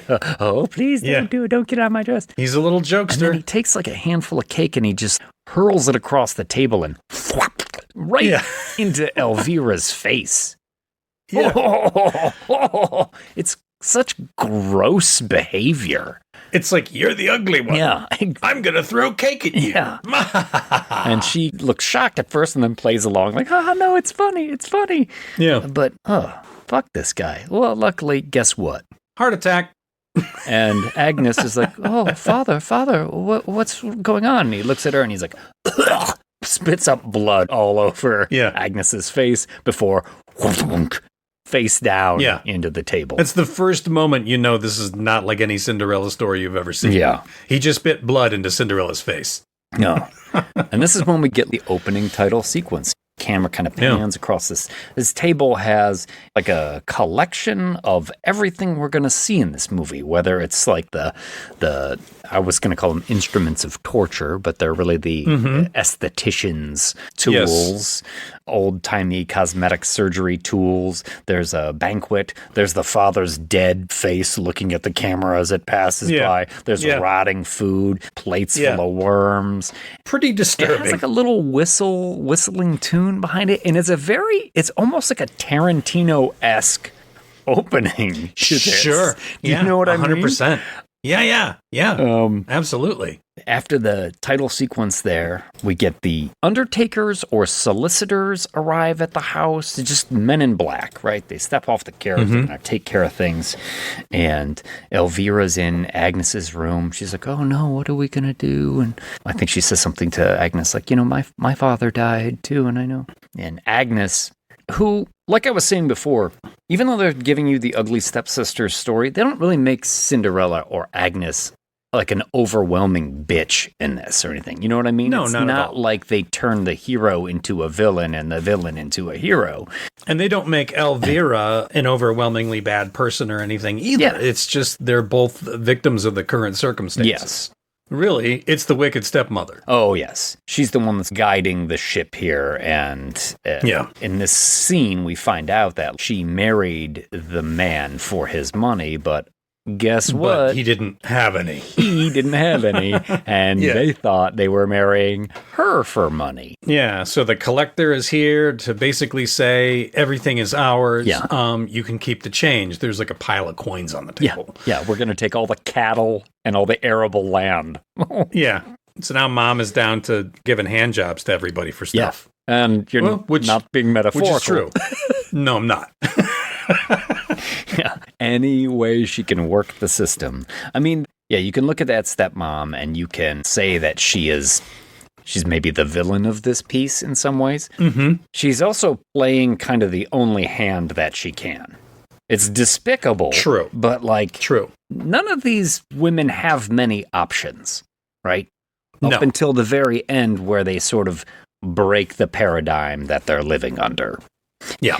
But at this moment, they're just trying to figure out what can we do because we don't have any money. And the mom kind of swoons on the ground. She's like, nobody's going to want me. An old widow with 2 useless daughters. And Elvira's like, I can marry the prince. And her mom's like, look in the mirror, sweetheart. Yeah. You're not marrying anybody.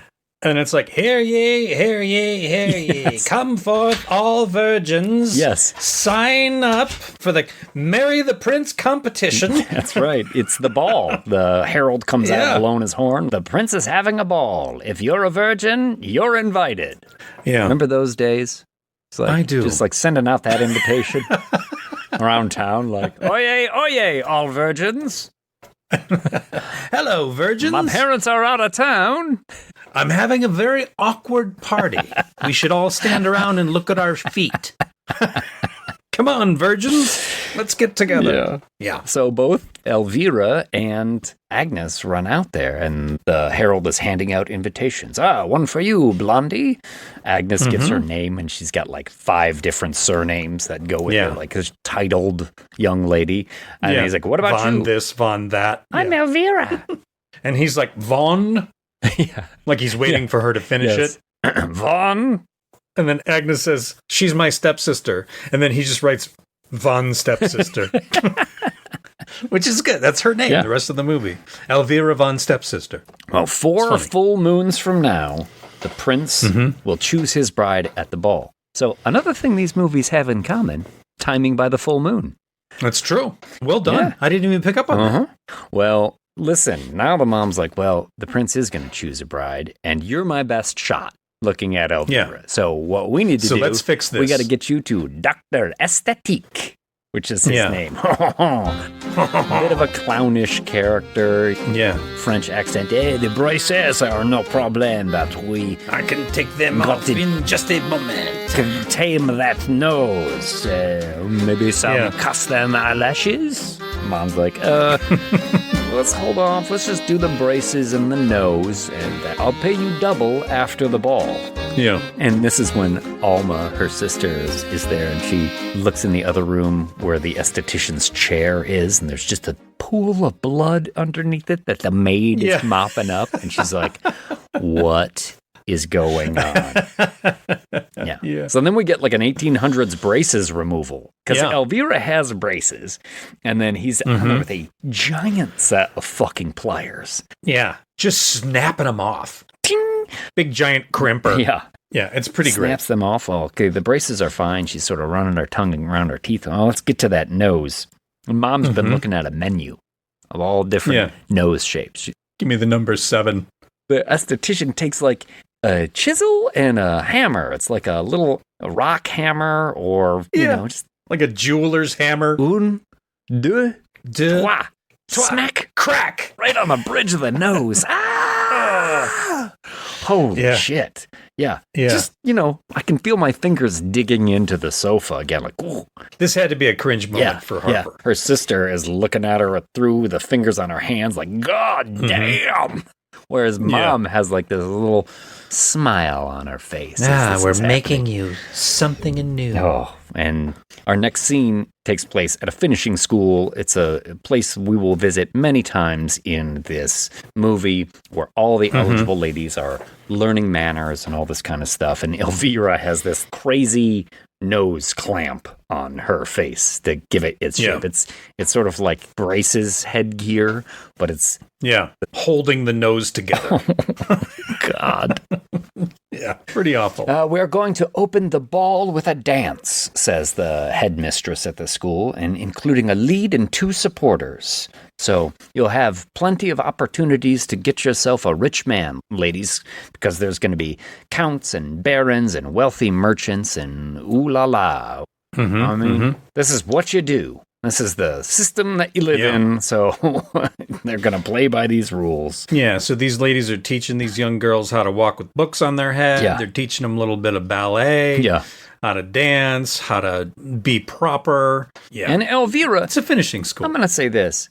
My heart goes out to Elvira so much in this movie. It's not like she's bad at any of this stuff. No. You know? She's trying her best. She has this bright-eyed naivete and enthusiasm for the stuff that everyone kind of wants to beat out of her. And here, when she's learning the dance instructor is like, you take a step back. and keep going back. Eventually, she finds herself in the back row with like the Uggos. I mean, you look at the other girls and like one of them smiles and has braces, and you're like, oh, teacher's just like. I mean, how long did it take you to teach your wife how to walk with a book on her head? Oh no, she knew how to do that before. That was like a requirement. The first date. Okay. I just handed her a copy of A Prayer for Owen Meany, and I was like, show me what's up. And she's like, John Irving, no problem, motherfucker. She did a pirouette. Now, squat on the floor and pick up that dime. Without dropping the book. And Grace dropped the book like 3 times. I was like, literally, you got one chance. Some people just aren't readers, you know? Well, that night at dinner time, everybody's having like branzino or something. Everybody's got a meal and like fish and fruits and vegetables. And like poor Elvira gets a warm pewter mug of lemon water. Ugh. And Agnes, our Cinderella character, she talks to Rebecca, the stepmom. And she's like, hey, you know, I'd really like to pay for my dad's funeral. And she's like, well, we don't have the money. And she's like, you're sending Elvira to Dr. Esthétique. That ain't cheap. And she's like, we just don't have the money because Dad has yet to be buried. He's just in the back room rotting. Yeah. And he doesn't get put in the ground at any point in this movie either. No. This stepmom says after Elvira's been married. But that's going to be like, what, 4 full moons from now? Yeah. So you're openly leaving a rotting corpse in the library or wherever it is. I don't know. For at least 4 months. We will see that thing decompose in various states throughout this movie, but Agnes, distraught, just goes and kind of throws herself on her father's body. You can hear like flies buzzing around and things like that. Around his fat, decomposing face and hands, and everything's bloated. Yes. Oh my God. It looks a little slimy, oozing a little bit. Yeah. Meanwhile, back at the school, they're starting to narrow down the field. And lo and behold, Elvira actually makes the cut. She's thrilled about it, but her dancing instructor is like, you only made it because your mom paid us. You don't really deserve to be here. Yeah. Did she give that lady an old-fashioned, I wonder? I think so. My daughter's gonna be in it. Squatted and picked up the dime, if you know what I mean. Oh, yeah. I know exactly what you mean. And so they keep preparing, and the mom's like, Agnes, give Elvira some of your old dresses. So she's bossing Cinderella around, but Elvira can't fit in Agnes's dresses. It's just like one body shaming, fat shaming moment after another. Yep. She's been sneaking cakes and stuff too because they're not feeding her. I gotta say, she's stealing food. This is a really brave scene, I think, for this actress too. Elvira's feeling shitty, and she has like a nude scene here. She takes off her shift and she's just looking at herself and looking at her body and not liking what I'm seeing. And I gotta tell you, this girl is not unattractive. It wasn't a bad body. No. Not at all. Not at all. But she just feels awful. And then she just sits down on the vanity stool and opens a drawer and takes out a cinnamon roll and starts eating it. Yeah. And there's a close-up of, something you should never show, which is like, hell, anybody, you sit down and you stoop forward, your belly gets rolls in it, right? Yeah. And it's just her nude roll body. Yeah. And I don't even think it's the actress, it's a body double for these scenes because they don't show her head. It's just the belly and the breasts is all they show. And like I said, my heart just goes out to this character. I feel so bad for her, and just watching her have this pressure put on her and go through this shit is really kind of awful. And it's a pressure she also puts on herself because she wants it so badly. Like, I love the prince. I love his poetry. Well, and part of the whole thing is that it's the whole system and even some of the women participating in the system. So under the guise of giving her help, they're only contributing to this whole idea of beauty and the inherent misogyny underneath it. Because the very next scene... Yeah. Pulls her aside, kind of basically tells her that she likes her and then wants to give her something. Yeah, that's the headmistress. Elvira mentions to her, she's like, look, I'm fat and I'm ugly. And the headmistress is like, no, I see a lot of myself in you and I think you're beautiful on the inside. And she's like, take off your nose guard, so she takes it off and she can see. Take off your nose guard, Bill Lambier. That's an old Pistons NBA joke for all you people out there. You old Pistons NBA fans, you're welcome. Hey, he was a coach in the WNBA for a while, so it's all pairing up here. So it tracks. And the headmistress is looking at her. She's like, you're taking steps to make your outside match your inside. And I'm going to give you a little help. And she hands her this. It's what's inside that counts. Little pill box. It's what's inside that counts. Mm-hmm. And so, yeah, that's such toxic help. You know? Yeah. Under the guise of being beneficent and saying like, oh, I believe in you. I trust you. You can do this. Being positive, being optimistic. Yeah. But like, no, you're just subscribing to the same gross behavior. You're only all you have to making do it worse. is swallow this tapeworm. Oh, because that's what's in that little pill box. A tapeworm egg. Oh. Fucked up. Oh. Little digital close-up of the egg Yeah. with the tiny little worm squirming inside it. Elvira is out for a picnic with her sister explaining all this. And her sister, who is really the voice of reason in this whole thing. She is. Oh, totally. Her younger sister is like, girl, are you out of your fucking mind? Yeah, essentially. Yeah. The old-timey version of that. Yeah. And she's like, no, I can take this. Art thou out of thine fucking mind? Bitch, you are crazy. And she pieces out. And I thought, okay, Alma, I understand you don't, but Alma didn't need to take both the horses. I thought that was a dick move. It is a dick move, but I also felt like she was like, just walk back home. Yeah. That'll be better than taking the tapeworm. Get some exercise. Yeah. Diet and exercise, not this fucking medieval version of Ozempic you're about to pop. That's right. It is old-timey Ozempic. But bright-eyed Elvira swallows that tapeworm egg. I did see a pretty interesting analysis of this movie where they talk about this moment being her not swallowing a tapeworm egg, but metaphorically like swallowing the lie. The lie. Sure. That all that's of this good. stuff. Yeah. That's really great. You know, that the beauty industry is telling you. The appearance industry is telling you, right? And that later in the movie, when she expels this, she gets a kind of freedom because she is she's not believing the lie anymore. She's not keeping it inside. Well, that's pretty solid. I dig it. Yeah. It was from Johnny Recaps on YouTube. Oh, okay. Send me a link. I'll throw it in the show notes. So now she can eat whatever she fucking wants. Yeah. And she's starting to lose weight. So while she's still in the forest, she happens to stumble across the prince and a couple of his cronies. Douchey cronies, yeah. It just shows you, it don't matter if it's 2025 or 1825, douchebags got a douchebag.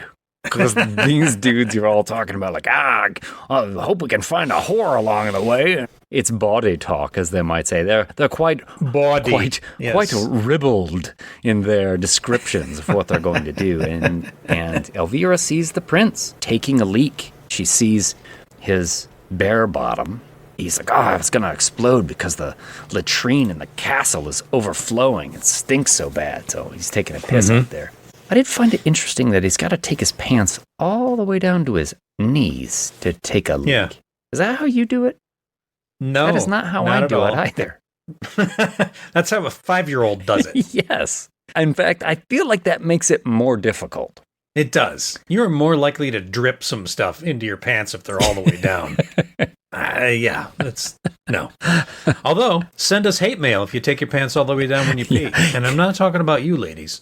Are you that kind of person? Send us an email at thewholedamnthing13@gmail.com. But it's interesting here, too. She hears the prince talking. She hears the sort of gross behavior. She hears that the latrine in the castle is overflowing, and it's disgusting. Then she makes a little noise, and they notice her. And they're all like, hey, you want to come down here and get fucked, sweetheart? And then the prince is looking at her with their nose gear. It's 1800s catcalling. Yeah. One of them's like mimicking lady? Sucking a dick with a bottle and thrusting his hips. And then how you feel about that, eh, lady? The prince looks at her and he's like, no, I'd never fuck that. And she runs away. But what's interesting is that this doesn't change Elvira at all. No. Rather than have the truth, being confronted with the truth, where the latrine in the castle is overflowing, so it's not like it's this magical place, and the prince talks like a bastard, and she sees him in the middle of one of the grossest, well, let's just call it most basic human conditions of relieving himself. Yeah. And he looks at her and says, I would never fuck that. Rather than all of that truth slap her in the face, she still maintains this rosy-hued picture of... Yeah. In fact, she spies on him. Yeah. Like shortly hereafter. Even more after this. Yeah. That moment strikes me because I'm like, yeah, how many times in my life do I think you do see what's going on here, right? Like the truth is smacking you in the face, but yet you choose to maintain this fantasy that like, oh, this guy is great. Dreamboat. Well, Elvira has to walk home. Like I said, Alma took the horses. And as she's walking home that night, she passes the stables. Yeah. And this is when she sees Agnes is in season. Quite literally, in the stables, bent over, and here comes Isaac the stable master, one of the servants of the house. And who's hung like a horse. I mean, this is some nudity. Frankly, I was like, wow, I'm surprised that I am seeing this. Yeah, this had to be a strange moment. You see lady parts, you see man parts, and they start rutting in the stable here as the horses are all making their animal noises. Yeah, very strange. It is shocking. And Elvira's looking at this wide-eyed like, what the fuck is going on here? And Agnes sees her, and everything, and Elvira runs away. You get a little close-up on the jizz. And this is the one moment I was like, did I need that one? Like, I get everything up to that point. But I was like, did I need to see the sort of custard dripping down the pantaloons here or whatever? I wasn't sure I needed to go that far with it. Is this the Swedish producer? Matthias, do we need to see the jizz? Yeah. Oh boy. Well, we're going to cut to, what kind of virgin fuck stable boys? Whores, that's who. Mom has heard all about it. Or stepmom has. She is pissed and she is knocking Agnes around. Oh, put her to work. She chases Isaac out like he still hasn't put his clothes on. It's the next morning. Yeah. But poor Isaac's running through the countryside, butt naked. He's been lounging around all day. Well, I guess he had to wash his trousers. Yeah, it's Got true. a little loud there. He really did have to wash those trousers. Elvira has seen Agnes' station fall. She's kind of delighted a little bit. If you're ever going to point the finger at Elvira, it is in that moment right there because she sees Agnes get knocked around and then she just sort of like takes an eclair and pops it in her mouth with a smile in her face. Yeah, kind of douchey. 3 full moons later. Someone has gotten skinny. The tapeworm inside her is working. She gets the nose gear taken off. Oh, it looks great. Dr. Esthétique is like, I did such a good job on your nose. We are so happy with how your face is looking. Yeah. You have lost the weight. You are so attractive now. We just must fix the lashes. This is a thing. This is a real thing that they used to do. They sew hair through the bottom of your eyelids and the top of your eyelids so that you could get long eyelashes. Yeah. It's wild. And the suture needle is coming out in this one as well, just like in Pan's Labyrinth, but it's going right by the eye, and they're sewing on these eyelashes. I really do not like this. I do not like it at all. I don't like the process. I don't like the end result.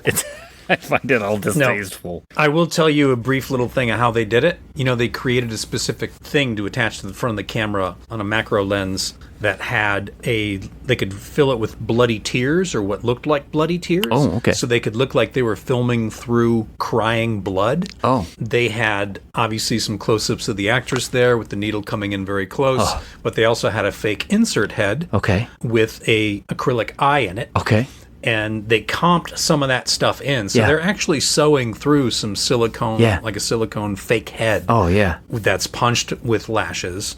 and they're sewing the other fake ones into place, and then kind of visual effects comping it into place. It's really, really well done. Oh, yeah. Because, like, when I watched it, I didn't think that's obviously a fake head. Yeah. I thought, well, that's clever. I wonder how they did that. And then later I saw all the stuff that Tomas had posted, and I'll put a link in the show notes. Cool. So you can go check his Instagram. You can see all this stuff that they did for this movie, which is really impressive. Yeah.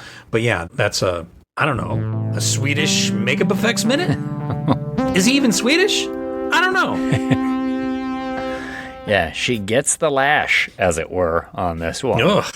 But not before a rare, real moment of levity in this. He's like, this is the latest painkiller. It's made from coca leaves, yeah. so let's all do cocaine before the surgery. That's right. Pretty wild. Also, all the nurses in his office all have cosmetic surgery done to them. And one of them's got a white dead eye. like a dead eye with the lashes. Like, oh man, I might have kept her in the other room while you were doing this. This one was a mistake. Yeah. I have learned very much. Yikes. Yikes. Yeah, her fortunes and that of Agnes, our Cinderella, have certainly reversed now. As Elvira's fitting into the dresses, she's able to eat what she wants, and Agnes now is resigned to cleaning out the scullery and the fireplace and whatnot. So it's at that night when Elvira feels a gurgling in her stomach. This movie got a lot of gurgling in it. There is a lot of happening. If you're a fan of gurgling, like if gurgling's your thing, this movie's for you. You're welcome. And she's out in the hallway, but her eyes are all swollen from the surgery, so she can't really make it to the pantry. And she's sort of crouched down there like some hideous creature. Some kind of weird creature, yeah. And absolutely. Agnes sees her and looks at her and just kind of takes pity on her. And she can tell she's looking for some food, so Agnes just starts feeding her cake. Here, it's Have cake. some cake. And we get this weird scene. Yeah. There's a couple of gross eating scenes in this movie. Yeah. This is one of them. Another one later on where she eats spaghetti in the bathtub. Yeah. I hate it. I hate it so much. Makes me not want to eat spaghetti. You remember that movie Gummo? Did you ever see that one? There's a scene in that where the kid eats the plate of spaghetti while he's getting his hair shampooed. Ugh. Yeah. Food. Don't bring food into the bathroom. No. Ever. No. Please don't ever do that. No. I go through that sometimes at the movie theater. Do you know what I mean? Where I'm like, I got to pee before the movie, but I got my popcorn. And so I'm like, I got to go to my seat first. I'd rather leave my popcorn unattended. Yeah. than take it into the bathroom. You're not carrying it into misty urine room with shit particles floating into the air? No. Flavor crystalling your popcorn? No. Yeah, no, I get it. No, thanks. Well, Agnes's fortunes have reversed so much that now stepmom is keeping her out of the competition. She's told the headmistress, look, sorry, she's taken ill. She's staying in bed all the time. So Agnes, who had been the lead in the dance, needs to be replaced. And they're like, who's it going to be? And now they look at Elvira and everything she's done, and they're like, Impressive. You know what? Yeah. I think she'll do just fine. And this is when we get that second scene where she's eating spaghetti in the bathtub, and Agnes is talking to her about the bawdy poetry. And this is when Elvira notices she's losing her hair. Clumps of hair coming out. Not just a little bit, big balding patches, which is I think horrifying. Because the tapeworm essentially is leaching the nutrients out of your food, that it is a malnourishment thing that's happening. Yeah, I brought that up when we were watching it, and I was like, why is this happening? And I think it was my sister Caitlin that was like, I think she's not getting any nutrition. I was like, okay, good point. Well, mom's still wheeling and dealing, and she brings in a creepy guy who has a portmanteau trunk with a beautiful ball gown in there. And he's like, let's put this on you. Let's see how it will be. And he is just leering all over Agnes. Super gross, this dude. He's just like adjusting Elvira's breasts in the dress, pushing them up like, that's what you want. He's handsy. He's gross. Agnes ends up spitting in his face at one moment because he's just trying to like stick his tongue down her throat. A fucking bastard. And they notice... Which is what you do with servants, I guess. In the 1820s, man. They were known as bed warmers. The good old days. Remember the good old days when you could just hire someone to... Well, I guess you still can. Yeah. Okay, never mind.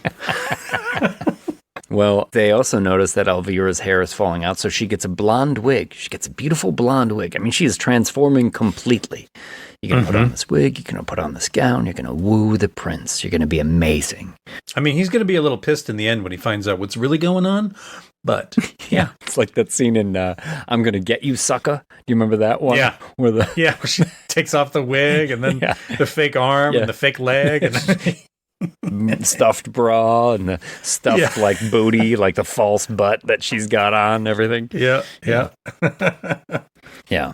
Well, Agnes hasn't given up on going to the ball completely, and she sneaks into a room and she opens like her old hope chest where I think she finds her mom's old wedding dress or ball gown or something like that.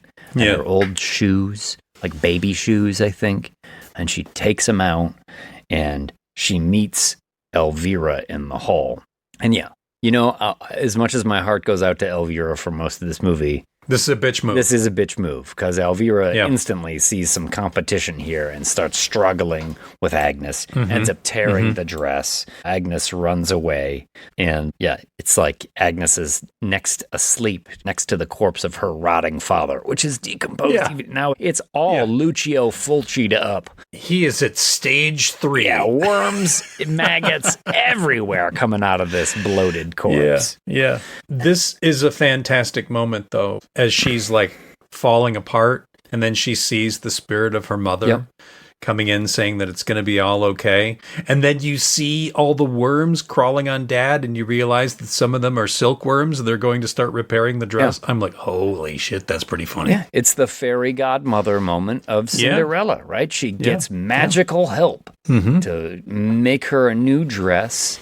And the shoes now are in your pocket. They're going to fit your feet, and everything is going to be okay. But she also warns her, look, 12 o'clock is pumpkin time, so you got to get back. Yeah. They really don't, and they don't need to, they don't show you many of these moments. They're not focused on Cinderella. They just allude to so it. They're not going to give you the big carriage transformation from pumpkin into a carriage and all that kind of stuff. You already know all this. Yes, you do. You don't need that. But it's ball time. Everybody's pulling up to the ball and bring on the ball. I still find myself, despite the bitch move of tearing the dress, rooting for Elvira in this moment as she comes in all bright-eyed. Everything that she's ever wanted is now within her grasp.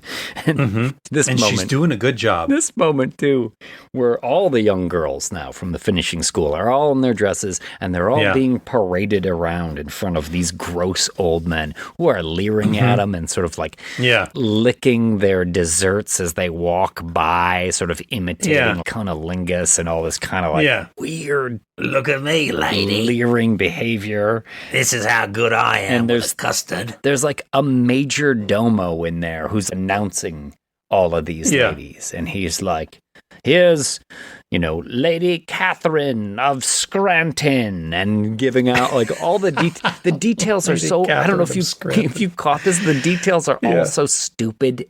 They're like, the favorite food is beef. Yeah. She likes walking. She has 2 feet and knows right from left most of the time. Her legs go all the way down. That's right. Feet on the bottom, pussy on top. It's like the dumbest shit. Yeah. Like, she enjoys the flavor of chewing gum. Clarissa can dance the 2-step. Maria can make oatmeal. Yes. Miriam is fond of soup. Susan's favorite color is rainbow. Kristen once owned a duck. Celine's favorite time of the year is 6:30. Mildred is a ratter. Sour cream and onion is Alexa's favorite flavor. Britney likes Cinderella's first 2 albums and demo tapes. Yeah, I'm bringing it back. Cynthia thinks kites are neat. Ingrid can eat a ghost pepper. Oh, Ingrid. Charlotte ties her shoes with double knots. They're all the dumbest details about these girls. And they're like mom or their caretaker or whoever's brought them to the ball is like leading them around on an invisible leash. And like sometimes they're making like little dog noises they're really being paraded around like bitches at a dog show. I mean, that can be fun on a Saturday night. You know, come here, baby. Let's do the invisible leash. Oh God. Can you do Bark like a dog. Yeah. A big dog. There you go. Hop on one foot. Who's a good girl? I'm going to scratch you behind the ear. Ooh, got the leg going. You like that? Oh, you like that, huh? Clarissa likes to lap milk from a bowl like a kitten. It's so dumb. It's brilliant. Catherine eats her meat with a fork. Yes, that's right. And then we get this flower dance, right? We get the big dance that they've been practicing. And they've got these ridiculous costumes on. It almost reminds me a little bit of like Esther Williams, the synchronized swimmer. Absolutely. Yeah. It is very synchronized. It has a lot of that silliness to it, but they're all taking it, of course, dead serious. The ball it's so ludicrous. But also I feel like it's right on the money, right on the message with this movie. It is. Now it's just pointing out bald-faced. Look at how stupid all of this bullshit is. And Prince Julian, it's finally time to pick who does he want to open the ball with? Who's he going to pick? Yeah. And there she is, Elvira. No question. It's Elvira. He walks right up to her. Will you do me the honor? They begin to dance. She's getting everything she wants. Things are looking good. And then, who should come through the front door but a mysterious stranger wearing a veil and a beautiful blue dress? Instantly, the prince locks onto her, stops dancing with Elvira, walks over to her, and he'll be dancing with this stranger for the rest of the night. Strange, weird dick move. First of all, he's already proven that, I don't want to fuck you because you are unattractive. And now he's like chosen Elvira as the most attractive woman in the room, who obviously has her shit together from what he can see as far as a spit and polish goes. Yeah. But this person comes in completely veiled. He has no idea who's behind that. And he just immediately goes, yeah, this is my thing. Yeah. Well, one, I'm not sure he recognizes Elvira when he picks her as the girl that he saw with the nose guard, right? He absolutely doesn't. But my point is who comes in could have been Elvira. Yeah. Right? Yeah, I suppose. Because her face is covered. I suppose that's true. I guess it's the poise and the grace with which she moved, and maybe she got a little of that fairy magic, and he's got a bippity-boppity boner. He just instantly goes over there. Hailing from parts unknown, the veiled mistress. She can stick her feet behind her head. Hey, want to dance? Well, let me think about this for a minute. And Elvira, her stomach has been gurgling this whole time. This throws her for a loop. Obviously, she's a bit devastated. She runs into this antechamber and then just throws up a clutch of tapeworm eggs. Oh, it's so gross. It's so gross. Gurgle, gurgle, gurgle. Yeah, it's fucked up. Mom comes in. She's like, What are you doing? Pull yourself together.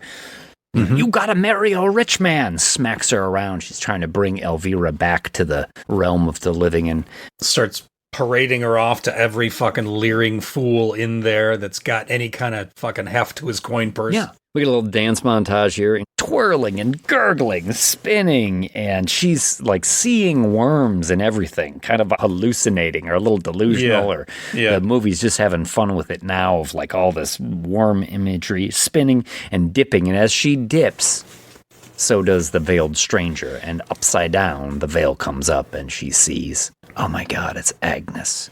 Fucking Agnes. Oh, that bitch. God damn it. But the clock is striking 12, and we know Cinderella got to make her exit.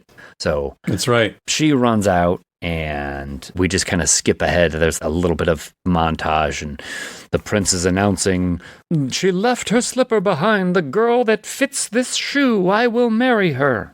It has been decreed. Elvira gets home and attacks Agnes with a cleaver right away. Yeah. She's fighting, struggling up the stairs, down the hall, manages to get the shoe from Agnes just as mom is coming home. Yeah. Just as mom is coming home. And mom has got a guy just on the other side of the door who's trying to like tickle her and stuff. And she's like, go to bed, Elvira, go to bed. And Elvira's like, I got the shoe. She's pretty much losing her mind. Mom's like, you had your chance. Get out of here. So Elvira's in her room. She's miserable. She screams. There's a great shot. She looks down at her feet. You see both of her feet, and you see the tiny little shoe propped up on one of her feet. Perched. Not going to fit nothing. She grabs the cleaver that she's still got, and she looks at her toes. And an old-timey light bulb, a candle, goes off over her head. Oh, man. This is rough, dude. This is so rough. Because it's not like she just thwacks them off with a cleaver. She sort of slices across the toes first, makes like a mark to score it, and then she gets a block of wood, like a log or like a heavy block of wood. Yeah, like a log, Puts her foot up on this little vanity stool, puts the cleaver on her toes, and then just smashes them with the block of wood. You know, this is actually from the Grimm fairy tale? Yeah. I did. One of them cuts her big toe off to fit the shoe, and the other one cuts her heel off. So horrible. I remember the first time I ever read the Grimm fairy tale, I think I was maybe 11 or 12 years old. And at that point, I was only familiar with the Disney version. Cinderella. And I was like, what the fuck? Yeah. I read all the Grimm's fairy tales over the course of a couple days, and I was just like, how is Sleeping Beauty having all these babies if she's still asleep? Like, there's some stuff in those fairy tales where you're like, this is so messed up. She's got the cleaver on her toes and the block of wood, and it's like, wait for it. Wait for it. Thwack! And the scream. But they don't come off. They don't. They're severed. Still attached. They're pulsing blood. They're just hanging on there. By a this thread. Is a nasty little fake foot with a bunch of really appropriately colored blood, I felt, because it had the opacity that blood actually has when it gets oxygenated. Yeah, I thought it looked pretty grisly and cool. Yeah. And then mom is like, what's going on? What's going on? Oh, and then she's like, oh, okay, I see. Well, you did it to the wrong foot. Isn't this, that moment is so terrifying. So terrifying. Yeah. You did it to the wrong foot. Yeah. Oh. And the sister is there like, oh, are you mad? Like, are you out of your fucking mind, mom? Yeah. So, the prince has the left shoe. And almost like, leave her alone. And mom's like, no, the shoe will fit her. We're going to do this. So Alma leaves. I mean, in for a penny, in for a pound at that point. Mom finishes off the first foot. Thwack, thwack. It's just like little bits of toe flying around. And then goes to work on the second. I think you just hear the noise of it. You don't see that. It's a wide foot. shot. You don't really And you don't catch need to. After what you've already seen in the close-up and how you totally don't hard need to. this is to watch. Yeah. Oof. And we'll cut to a shot of blood spray on the prince's book of poems. There's some toes, just severed toes on the rug that mom didn't clean up. And Elvira is in bed as the herald's horn sounds again. She looks like hell Harry. at this point. Yeah, she does, yeah. She's balding. She's got bloody stumps at the end of her feet, gurgling more. Blah, blah, blah, blah. And she falls out of bed trying to get down to the front door. And there's a crunch, and she has broke a tooth. Yeah. Oh, the braces.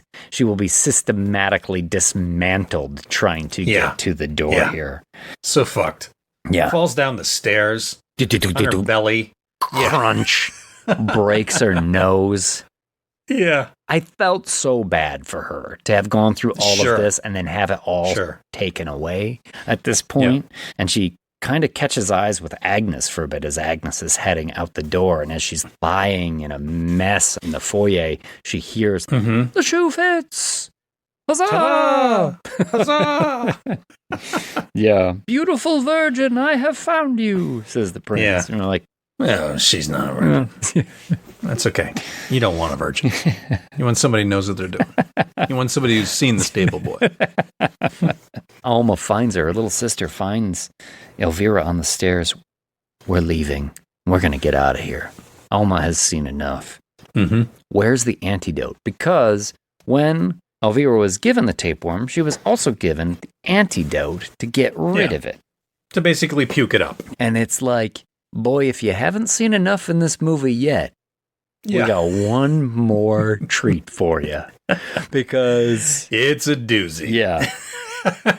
Alma gives Elvira the antidote, and then Elvira starts retching into a bowl of milk. Another bowl of milk. Pan's Labyrinth, also a bowl of milk in that one. Yeah. Well, actually, milk will attract tapeworm. That's what I have heard. Yeah. And mouth agape. Struggling, you see the tapeworm start to make its way out. And then her little sister eventually grabs it and begins to pull and pull and pull like a magician's handkerchief. It just keeps coming. Oh. And they kind of did it like that, too.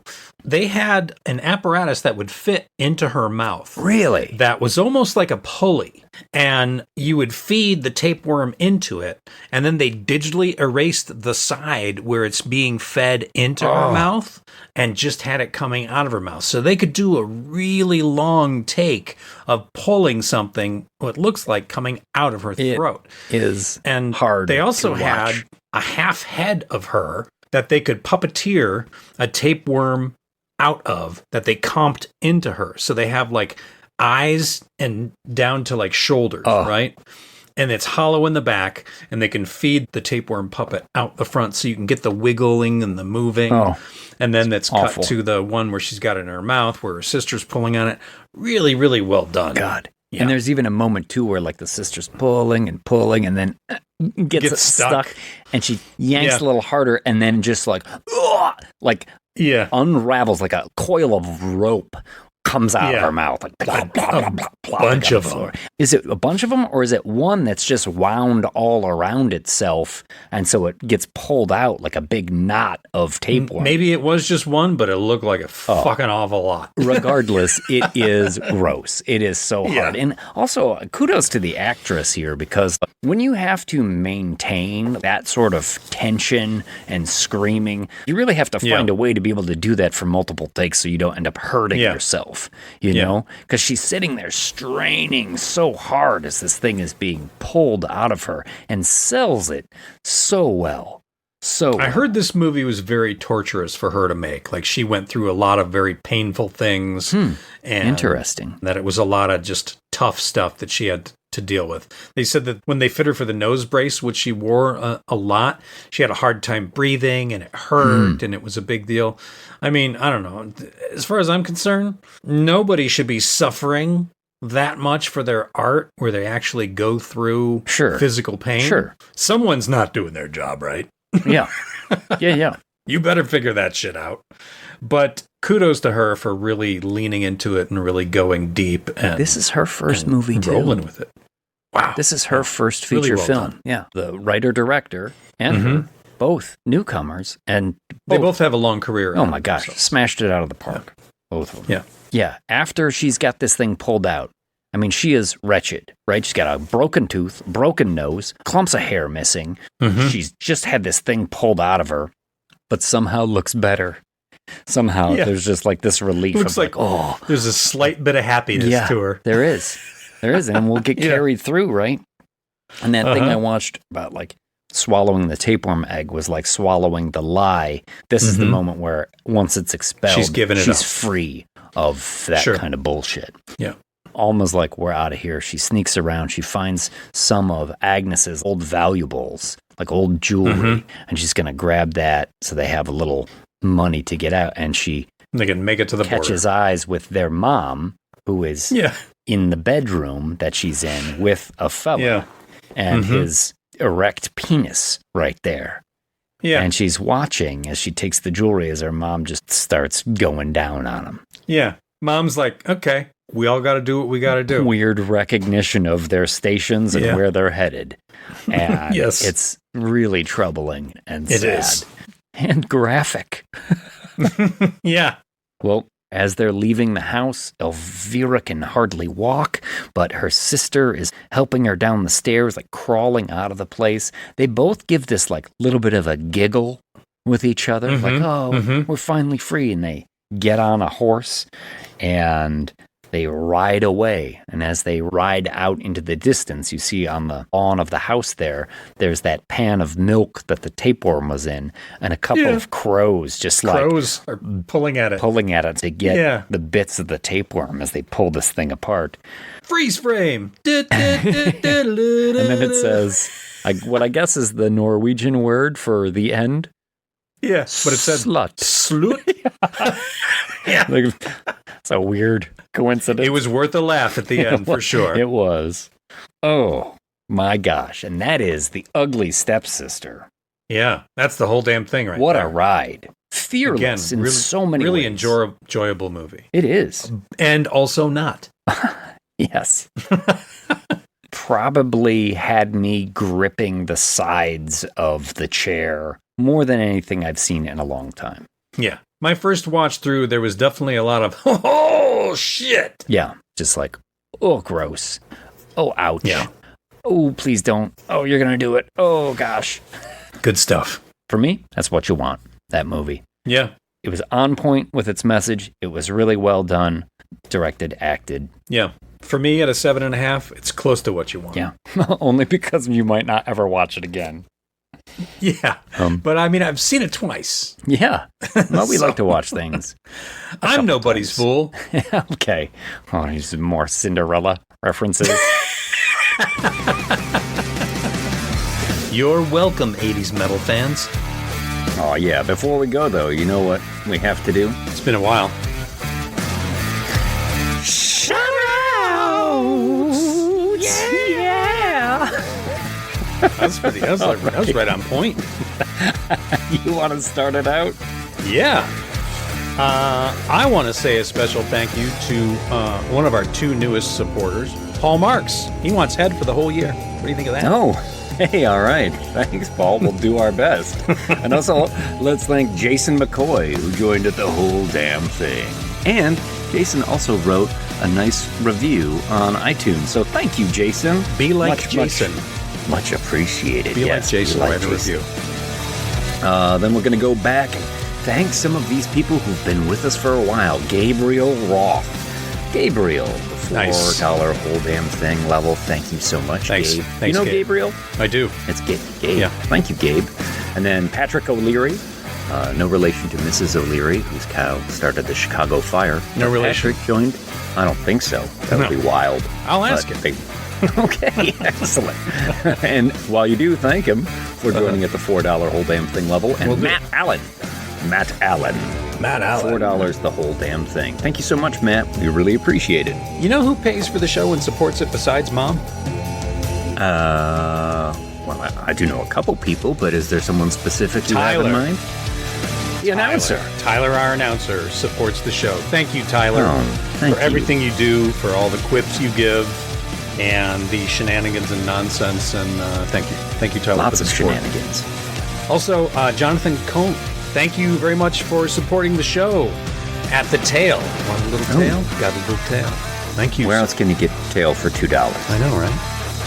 I mean, there's probably a few places, but I don't think you want $2 tail. But we do, so we thank you, Jonathan. Cindy O'Quinn at the $4 whole damn thing level. Thank you so much, Cindy. Yeah. And thank you for your reviews as well. James Marshall, also whole damn family supporter. He's in. He's all in, James Marshall. You know James Marshall. Good dude. That's a tough guy name. That's that's like an old Gunsmoke, kind of name. Marshall James Marshall. That's right. With Deputy James Marshall as Sheriff Marshall James.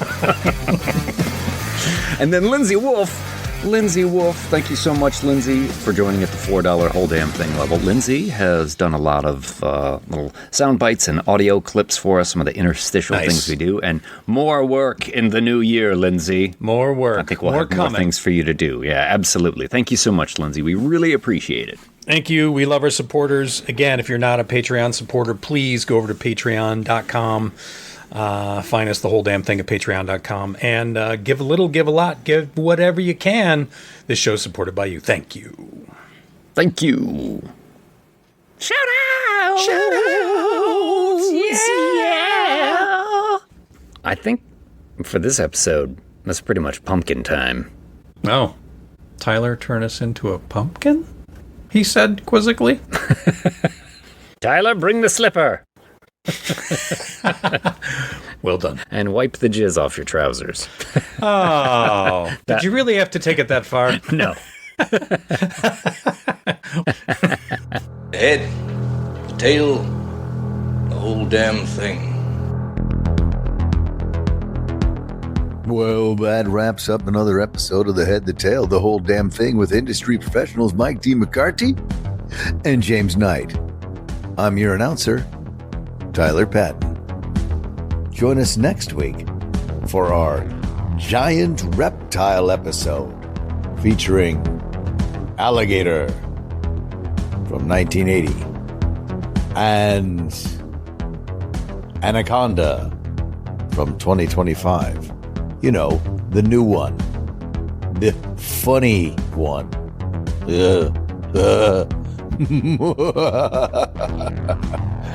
Yeah, I don't know if that movie did. I mean, Jack Black and Paul Rudd are starting to get a little worn, little threadbare, little not funny old guys falling over. But we'll see. Maybe it's hilarious. Maybe it's not. Bye for now.